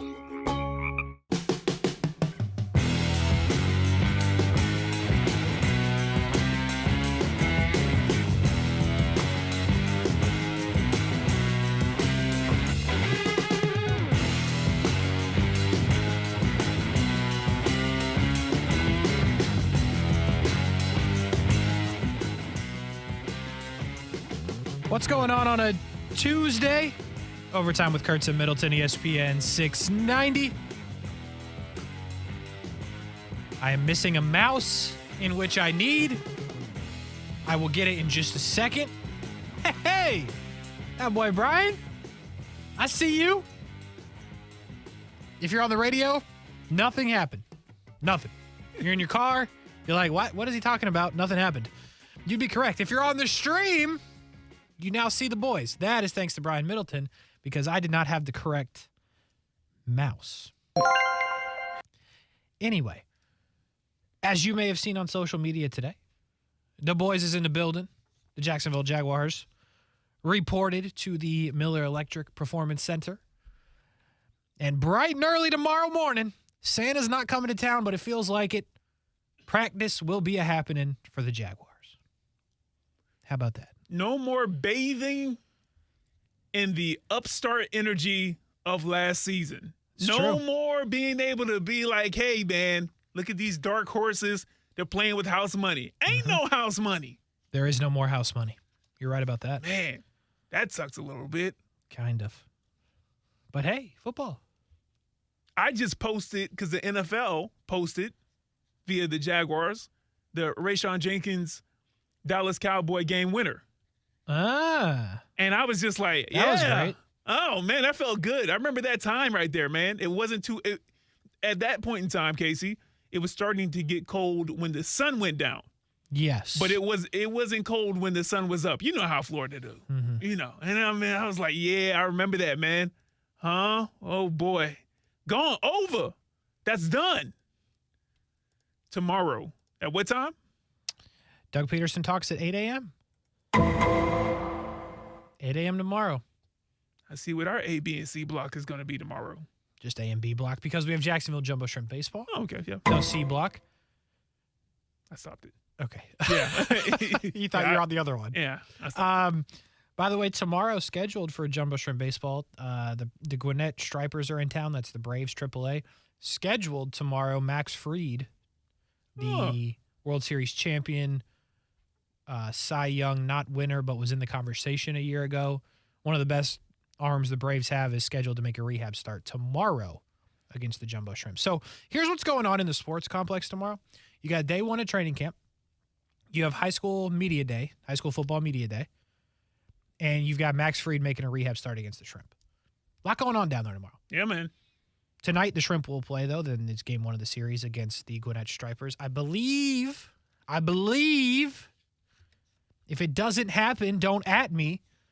But in the same article that I saw Max Fried was going to throw is that A.J. Minter, who also won the World Series with the Braves, is going to throw potentially tonight and again in this series. So the Braves continue to, if you're a Braves fan in this area, you can continue to find players rehabbing with the Stripers against the Shrimp. Remember, Ronald Acuna Jr. did that last year. So was that last year or was that earlier this year? I feel like it was last year, Kasey. It's been that long, huh? It's been a while. You always do that. Yeah, I Anyway. like it, man. I can't not do it now. Yeah, that's fair. So anyway, the point of the story is Jacksonville Jumbo Shrimp Baseball is back at home all week. You can hear it right here on ESPN 690, or you can go down to 121 Financial Ballpark. A lot of interesting things happening today. It did. A lot of weird, some of it weird, some of it random, little news poppy things as we head into Jags training camp. I guess we will start with this one, which is sad, but also not sad at the same time because he's okay, but it was almost a tragic situation with LeBron James' son, Bronny James, who had cardiac arrest working out with USC, had to go to the ICU, was in the hospital. He's now stable. But what a wild situation that we just found out about relatively recently, earlier today, from the LeBron PR camp or whoever you want to call it. But 18 years old, man, that's a crazy, crazy situation. I know that probably with your history of heart issues probably impacts you a little bit more than everybody else, but it's just a crazy situation to see Bronny have to go through this. Yeah, a very random and scary headline when it pops up, when you see it. I saw it on social media first, and so you got to take it with a grain of salt because it wasn't from ESPN or Fox Sports or CBS Sports. It wasn't one of those outlets.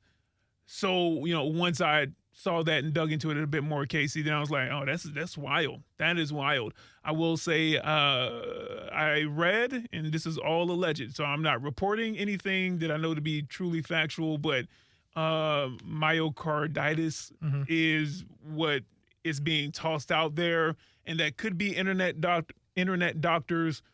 I doubt highly that anybody in the LeBron James camp has released anything, and I know that the doctors can't because it's against the law.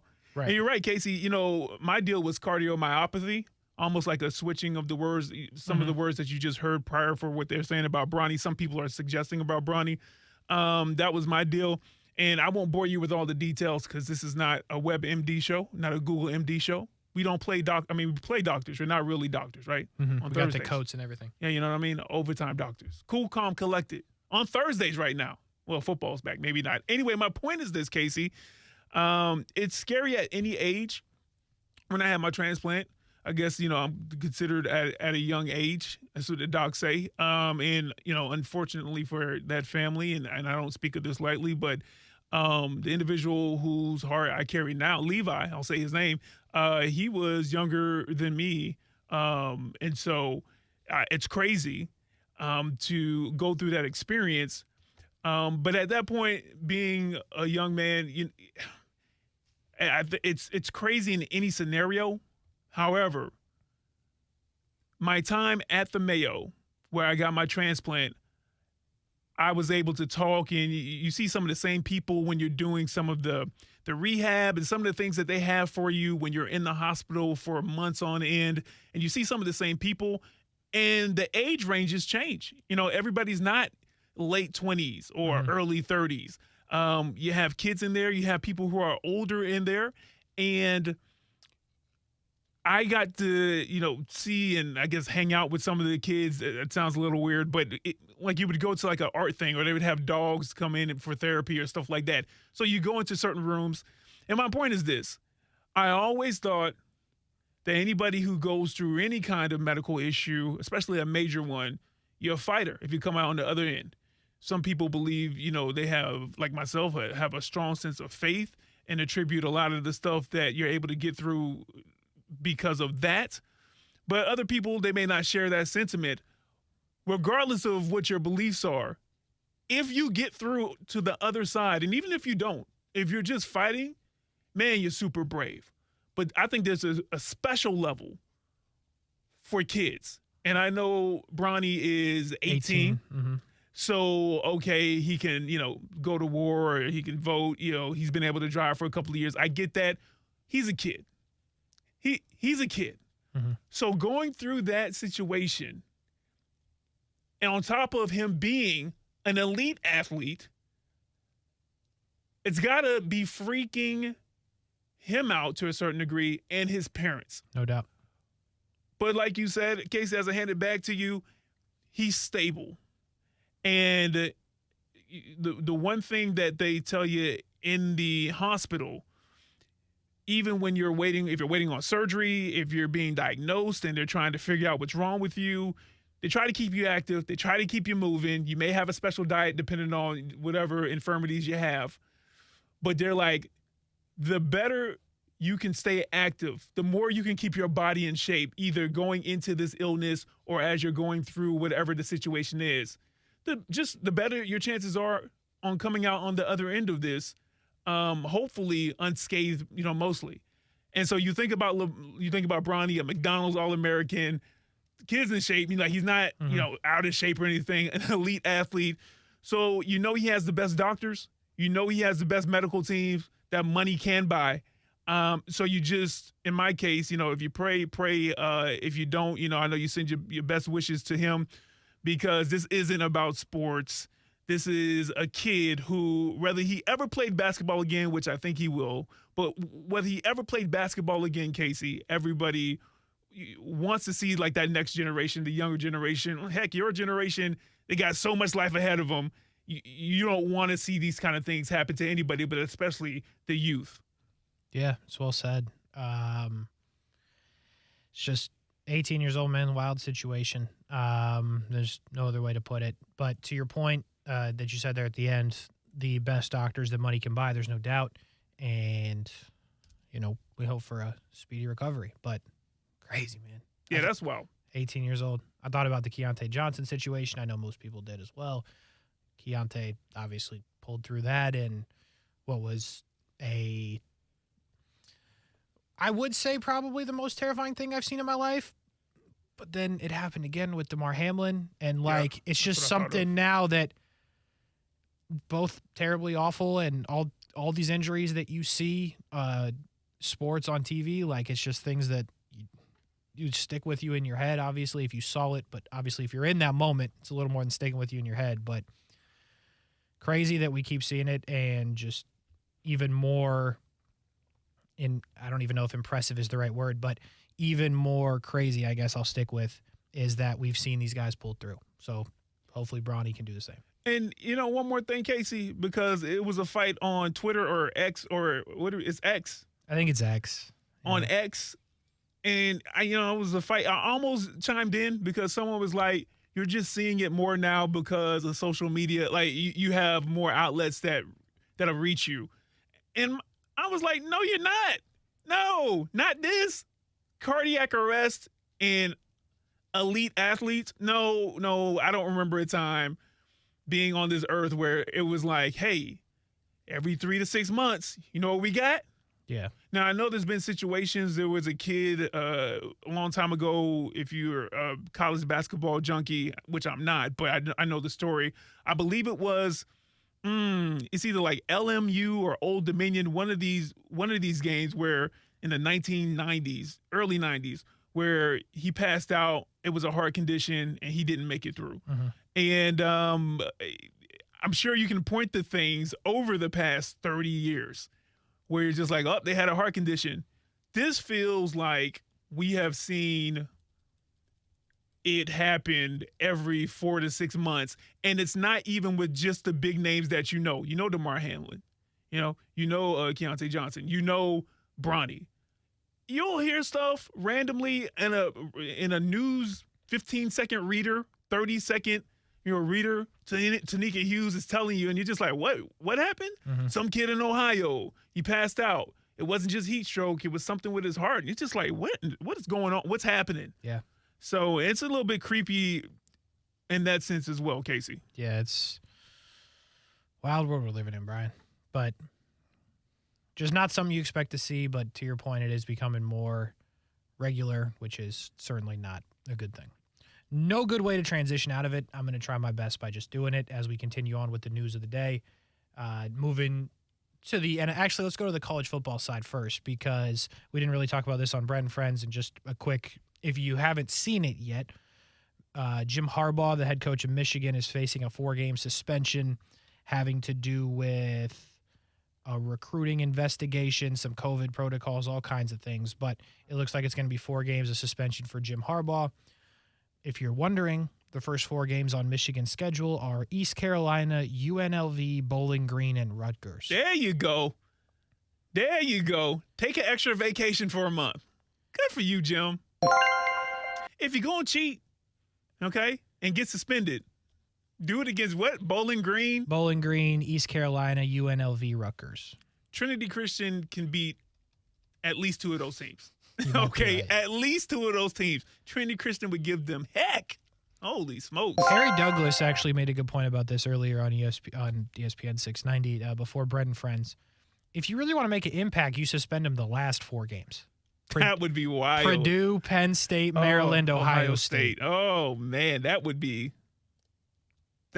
something. It'd be great. It won't happen, but it would be great. Ann Arbor would burn this place down. Yeah. Wherever the NCAA is headquartered, Indianapolis or somewhere, they would march down there and burn it down if that happened. So if you're watching Michigan football in the first 4 weeks and like, where's Jim? It's because he was recruiting during a COVID-19 dead period.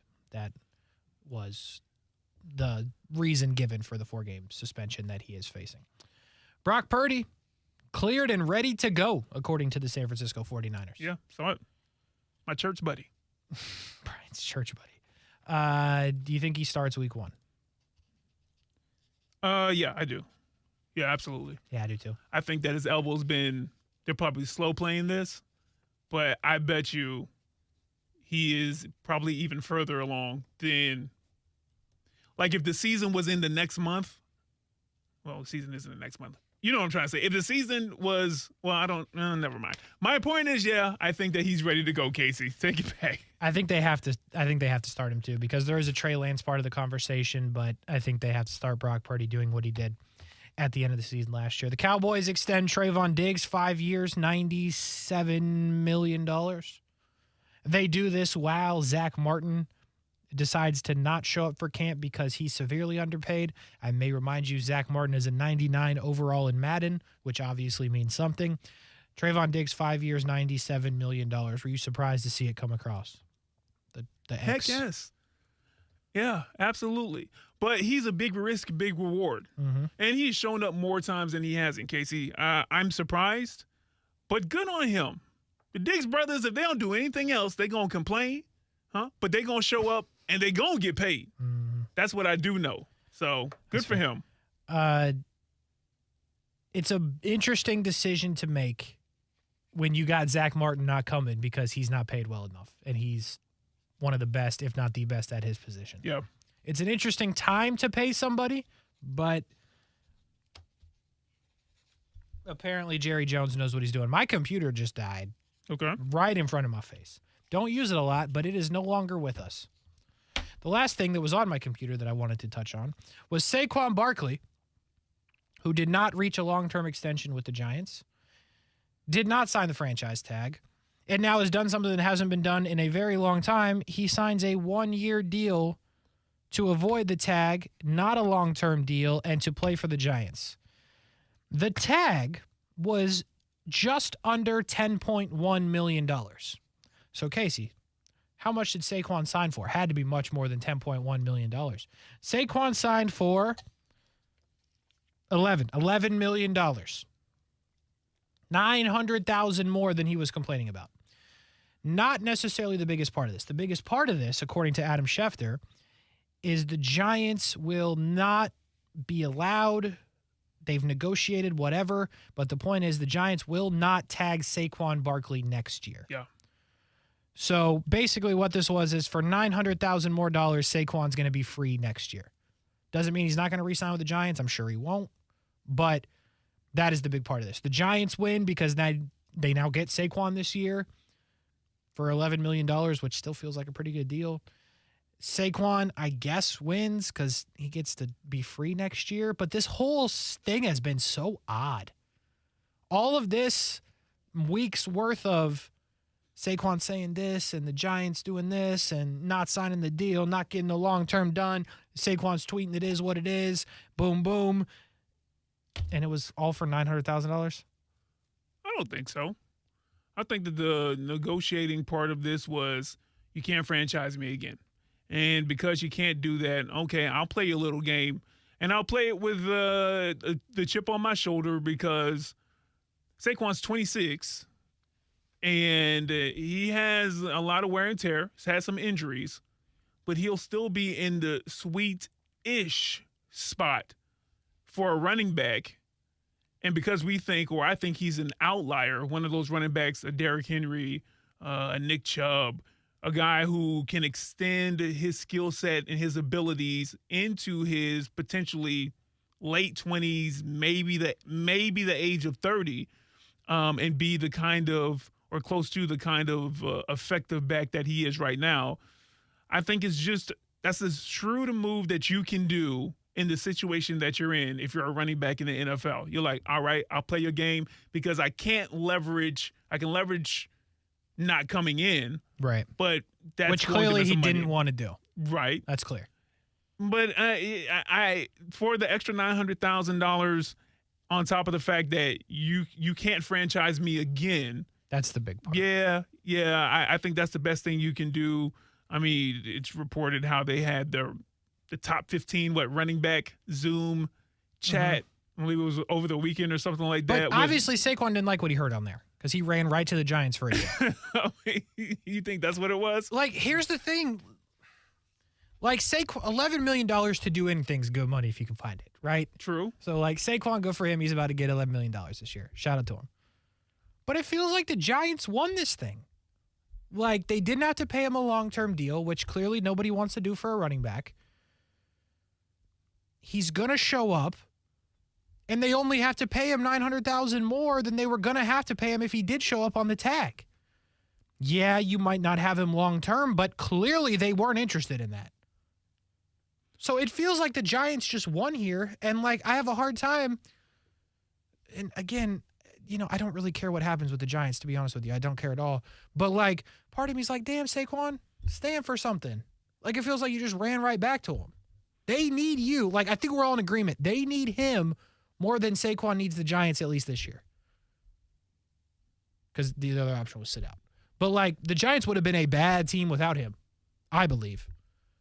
I don't know, man. It just feels weird. All this stuff for this. Whatever makes me happy, I guess. No, it goes back to I said what I said from yesterday. Hey, listen, man. Soccer pitch, unless you're Victor Wembanyama, Yama, or you're playing Major League Baseball, or you're a quarterback. Yep, I agree with that. Don't be a running back. I guess if you think you could make it at wide receiver, okay. But this running back thing, because Kasey, I don't know what this looks like next season. Do they think some changes are going to be in place in a year? Could happen. There could be some changes that positively affect those in the running back position, greatly, to the point where they feel like, okay, we have a little bit of compensation that catches us up. Because if I'm a running back, Kasey, I'm like, the only other person on the field, I don't care how many targets Stephon Diggs or Justin Jefferson gets, the only other person on the field that touches the ball more than me is the quarterback. And you're telling me, I guess the center could say, hey, I'm right here. Yep. Okay. But out of the center and the quarterback, out of the skill positions, the only other position that beats me is quarterback. And they're super important. But I could potentially have 350 carries in a season. And you're telling me I don't affect the game enough to get paid like I affect the game? Like, I'm not doing that. See, and that's just even another part where the Giants win, right? This year you thought, hey, we're going to have Saquon, one way or another, he going to show up, he going to be here, okay? And there was no, like, pivot plan. They signed James Robinson, okay, great. But now you give them a year to figure out what they want to do. Who do they want to scout? Who do they want to draft? And makes it another way they win, because you can draft somebody to replace Saquon, probably in like the 3rd or 4th round. And it won't be the same, but it'll be close, because that's just what the running back position is now. So from the alternate overtime chat line, I got CBS 47 and Fox 30's Ben Becker, who wanted to chime in. He says, I'd play for $11 million, and it's a passing league. So, hey, listen, I get that, Benjamin. Okay, by the way, I get that, and that's been stated many times over by Kasey, by myself, by other people in the chat. But that doesn't negate the point I just made. Quarterback has his hand on the ball more than anybody else that has to make a decision. That, like I said, the center can say, hey, I touch it every time, basically outside of the long snapper. Every time. And he's making decisions, but not necessarily with the ball. Important. How I feel about the offensive line. Oh, yeah. But the running back is second after the quarterback on most teams. By committee sometimes. You might not know who the 3 running backs are for a certain team. But by committee, by the position, they have the ball in their hands. And so I know that means if I have the ball in my hands, the thing that drives the game, it's called football. It's called the object that they have in their hands. And if that's the case, the person that holds it a lot affects the game. They just do. So if that's my mindset, if that's my philosophy, passing league or not, why are you handing it to me 300 times in a season, 350 times, if it's a passing league? No. It's been driven that way by certain rules for scoring, but no. We gotta knock this off, NFL owners, whoever. We gotta figure out something for the running backs. That being said, he got a lot of counsel as far as Saquon. He got a lot of counsel on this. I got to think that somebody somewhere, maybe that running back Zoom meeting, maybe his agent, maybe some people in the NFLPA, somebody's like, do a year, see what happens in a year, whether that be somebody is desperate and you're the missing piece, or there's some changes to compensation. I don't know if things move that fast in the NFL, Kasey. Meanwhile, Josh Jacobs is like, all right, I ain't coming. You can do your thing. You can get paid that $900,000 more. I ain't going to Las Vegas. I don't blame him for it. But again, $11 million, good work if you can find it for a year. I'll take it.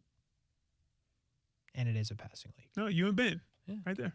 Anyway, let's take a break. Overtime with Kuhrts and Middleton, ESPN. I should get music ready. Go ahead. 690. Yeah, you should. But in the next segment, we had a plan. We didn't get to the plan in the first segment, so we'll do it in the second segment. How about that? Brian Middleton asks you on Twitter, or X. Again, we're kind of confused. It still says it's a tweet, but it's X, whatever. You can still vote on the poll. You can do it in the break if you're not driving. And if you are driving, you can just pull off, make a quick vote. And then we'll talk about it next. The question is this: with training camp starting up, which player are you most excited to see hit the field? You can vote on that at the broadcast on. The options: Anton Harrison, Calvin Ridley, Trayvon Walker, someone else, ... You can vote on that. We discuss the results and give our answers coming up next.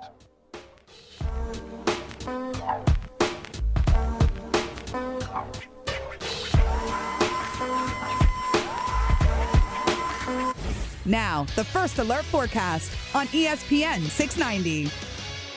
Partly to mostly cloudy skies this evening, turning partly cloudy to mostly clear overnight with a lingering shower storm early, dry overnight. We see temperatures down to the lower to mid-70s, lower to mid-90s for your Wednesday, mostly to partly sunny skies with an isolated primarily inland shower storm. From the Action News Jax First Alert Weather Center, I'm meteorologist Garrett Biedenball. The Weather Center is brought to you by Beard's Diamonds. Save up to 40% now during the Christmas and July sale at Beard's Diamonds. Men, if you're struggling with erectile dysfunction or PE, the medical providers at Prime Men's Medical Center offer breakthrough treatments that eliminate problems in the bedroom without pain or surgery.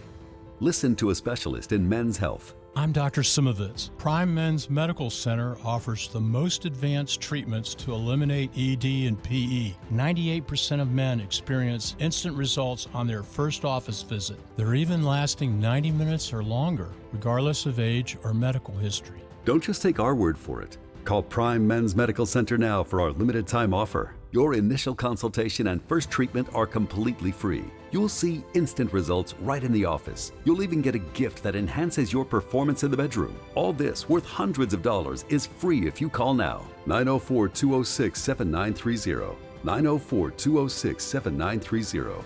That's 904-206-7930. Hey, Jacksonville, we need your help. It may be summer, but school is just around the corner. Hundreds of local homeless, at-risk, and low-income students need school supplies. One-to-One Financial, Jacksonville's hometown credit union, is collecting school supplies through July 30th, so our most vulnerable kids can start the school year right. Be a good person and help us fill 350 backpacks this summer. Bring donations to your nearest One-to-One Financial branch. Learn more and find the closest branch at one-to-one-fcu.org. And don't forget, the school supply tax holiday is the last week of July. Thanks, Jacksonville. And we're live here outside the Perez family home, just waiting for the... And there they go, almost on time this morning. Mom is coming out the front door strong with a double-arm kid carry. Looks like Dad has the bags. Daughter is bringing up the rear. Oh, but the diaper bag wasn't closed. Diapers and toys are everywhere. Ooh, but Mom has just nailed the perfect car seat buckle for the toddler.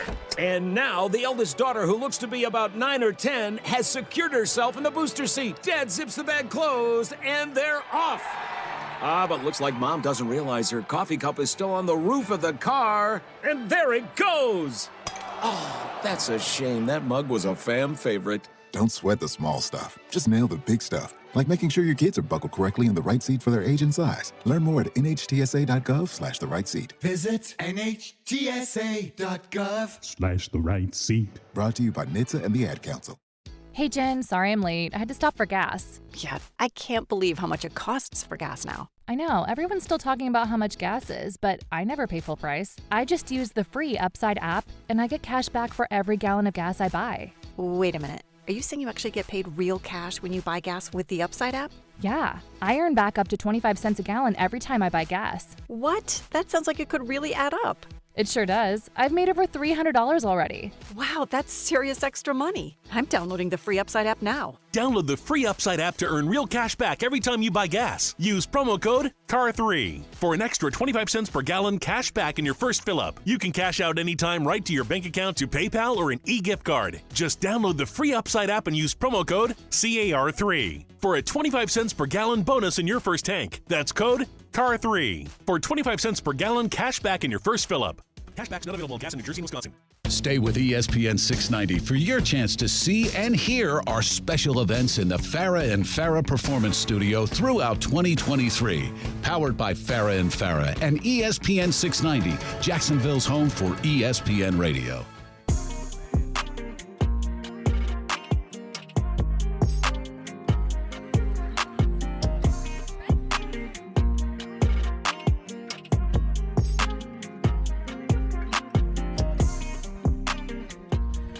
Conversation we just had in the break. Not to put you on blast, Brian, but kind of. Brian says, did I miss something? Why is Jimmy Graham trending? Yeah. Said he signed with the Saints, Brian. Brian said, to be real with you, I didn't know he was in the league. And this is where I'm going to bring myself in and incriminate myself, because this morning I said the same thing. When they were like, the Saints are signing Jimmy Graham, I was like, to like a one day? That's retire as a Saint? To play football. I was like, oh, cool. For all the games? Like practice squad? Sounds like all of them. Wow. I don't know. Wow. Can't do it. Yeah, I'm with that. Derek Carr's like, cool, a weapon. Jimmy Graham, who's 85. I'm about to say if it was 2013. Derek Carr would be thrilled. Anyway, so that's the other part of the news that we didn't get to today, but it's okay. You get the idea. Jimmy Graham is heading to the Saints. With training camp starting up, Jags training camp tomorrow, players reported today.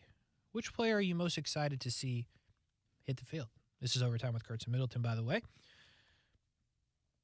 Brian, I don't know how you voted in the poll. I will tell you that I voted with just 8% of the other humans in this poll.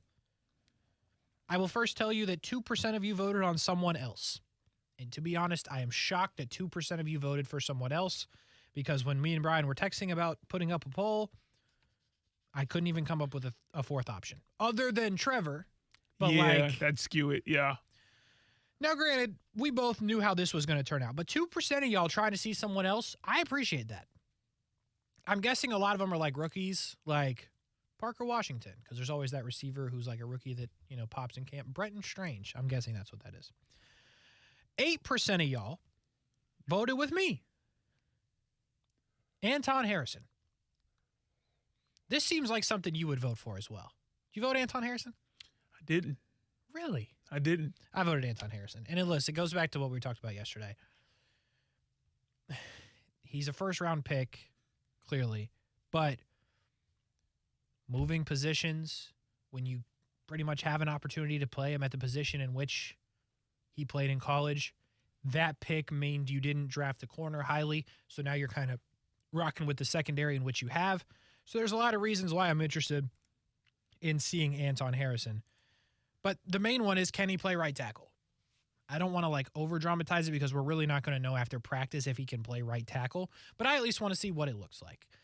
And most times your first round pick is the answer to a question like this. Most people did not vote that way. In fact, 92% of y'all are not interested in seeing it. Apparently the 8% of us were built different that voted that way, but it's not going to be sexy. There ain't going to be a lot to see, to be real with you. I just want to see what it looks like at the right tackle position, mostly in the preseason games, but also when they line up Josh Allen across from him, what does that look like? So I voted Anton Harrison. 8% of you did as well. 11% of y'all voted on Trayvon Walker. Did you vote on Trayvon Walker? There you go. You voted on Trayvon Walker. Okay. No. I was saying there you go to some people who were listening to me yesterday when I was trying to give you guys some insight on why Trayvon should be the most important thing you're looking at going into camp. Not the most excited, but the most important thing. So you didn't vote for Trayvon? I didn't vote for Trayvon. Side note, really quick, Trayvon plus or minus 3 sacks. Just reading this, I'm sorry. Plus or minus 3 sacks this season coming up. What are you taking? I'm taking the over. There we go. That's what I'm taking too. Anyway, please continue. Boy, if it's the under, we got a serious problem. 79% 9% of y'all voted for Calvin Ridley. This is no surprise. This is no shock. Yeah. You voted for Calvin Ridley. No. You can't vote in the poll. Well, that's not the reason. Yes, I can. You voted other? Yeah, I voted other. You were the 2%? Someone else? Yeah. First, well, I didn't see that one coming, or I wouldn't have skipped over it. 79% of y'all on Calvin Ridley. That's probably the right answer. I think we all want to see Calvin Ridley. We all want to see what it looks like from Trevor Lawrence. We want to see all of that. So 79% of y'all probably got it right. 8% of y'all are with me. I'm not mad at Trayvon. 2% who, Brian? Who is this somebody else? If it's Trevor Lawrence, I'm walking off the show. Well, you all already fake quit. I don't remember what it was during trivia. There was something, there was a question. Oh, yes. And you gave the answer. Side quest. Yes. Side mission. Yeah. Here you are, huh? A week and a half later. Working hard for the money. You're right. Yeah, so Calvin Ridley, I get it. I'm with it. It's going to be exciting to see him play and how that fits together. Another year under that Doug Peterson offense, not for him, but for everybody else, especially Trevor Lawrence. And you gave him another tool, and he's looking like he's making that next step. What does Calvin Ridley look like? You should be excited about that, but not the most excited. My anticipation doesn't even line with the offensive lineman, though, Kasey, you're right. Normally I go there. And I made the case for Trayvon yesterday for a certain reason, but I went other because this guy hasn't had a lot of press this offseason, but I think that he is also another big key, huge key. Because if he gets off, even if Trayvon doesn't get off, then we still cooking with some gas around here. Josh? And the man's name is Devin Lloyd. Devin Lloyd. Has he gotten the things figured out as far as pass coverage? And if that's not the case and, the Jags are following Kasey's visionary statement from like week 5 or 6 of last season where he was just like, hey, put his hand in the ground and say, all you do is pass the rusher or blow up the run. That's it. That's all we need you to do. Don't read any coverages. Don't cross and don't do any of that. But if they have him just doing that and he's getting off on doing that and we have a real pass rush to build off of what we were doing second half of last season, we cooking with something. We got the back end figured out. Rayshawn may not have the year he had last year, but he's proven himself. And then Cisco, I think, another year. We've got the corner figured out at least one side, and I understand, nickel and Trey Herndon, all that good stuff. But now the question is, within the front seven, the pressure that they can provide. And if Devin Lloyd is that guy that can be the spark where offenses have to figure him out all the time and helps open things up for everybody else on that Jags front seven, we got something. So I'm excited to see what Devin Lloyd has grown into in his second season here, and if certain things have gotten figured out, or if he's more of a specialist that's going to be able to affect the game in a certain way. That is a sneaky good answer. Thank you. Thank you. And I was flaming y'all, the 2%. Voted other. I Am Legend in the chat says he also voted other. It was y'all too. Y'all were the 2%. might have been. It's solid. It's a good answer. But don't you agree, Kasey? I mean, I don't know where you're about to go, but with the Calvin Ridley part, it's exciting, but you get it. We think we know what we're going to get. Maybe not the 1,400 yards, but even if it's close to 1,000 and and the offense is just clicking on all cylinders, you're like, yeah, this is what we're going to get. It's fun to watch, but what am I anticipating the most and seeing as far as what it looks like on the field for the Jags in the upcoming season? I think it's a good call, dude. I do, because I think Devin Lloyd is sneaky the difference between them being good and great. Because if he's Devin Lloyd from weeks 1 through whenever they played Kansas City the first time last year, right before the bye, actually the first half of the Kansas City game, you feel pretty good about it. There's forced fumble here, interception there, returning for a touchdown here, and then it kind of got out of pocket. The Colts took advantage. I guess the Colts was before the first Chiefs game, but it just went downhill from there. And if you can get those splash plays for a full season, but he's not lost in pass coverage, then you really got something. And whether they blitz him more, Mike Caldwell said, hey, if he rushes the passer, it's going to be from the blitz, not off the edge. Okay, we'll see. We'll see. I think he unlocks a lot for that defense if he's on and on the field the majority of the time. I'm fine with Chad Muma. I like Ventrell Miller. Lewikin's obviously very good, but I really think Devin Lloyd kind of changes what they do overall on the defensive side.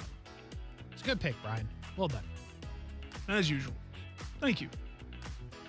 8 a.m. tomorrow. Doug Peterson at the podium. Let's get to work. Coming up next on ESPN 690, Jacksonville Jumbo Shrimp Baseball. Brent and the boys are at the Miller Electric Center on Fox 30, if you want to watch that. Little season preview. For Brian Middleton, I'm Kasey Kuhrts. We're back tomorrow. Football! We made it.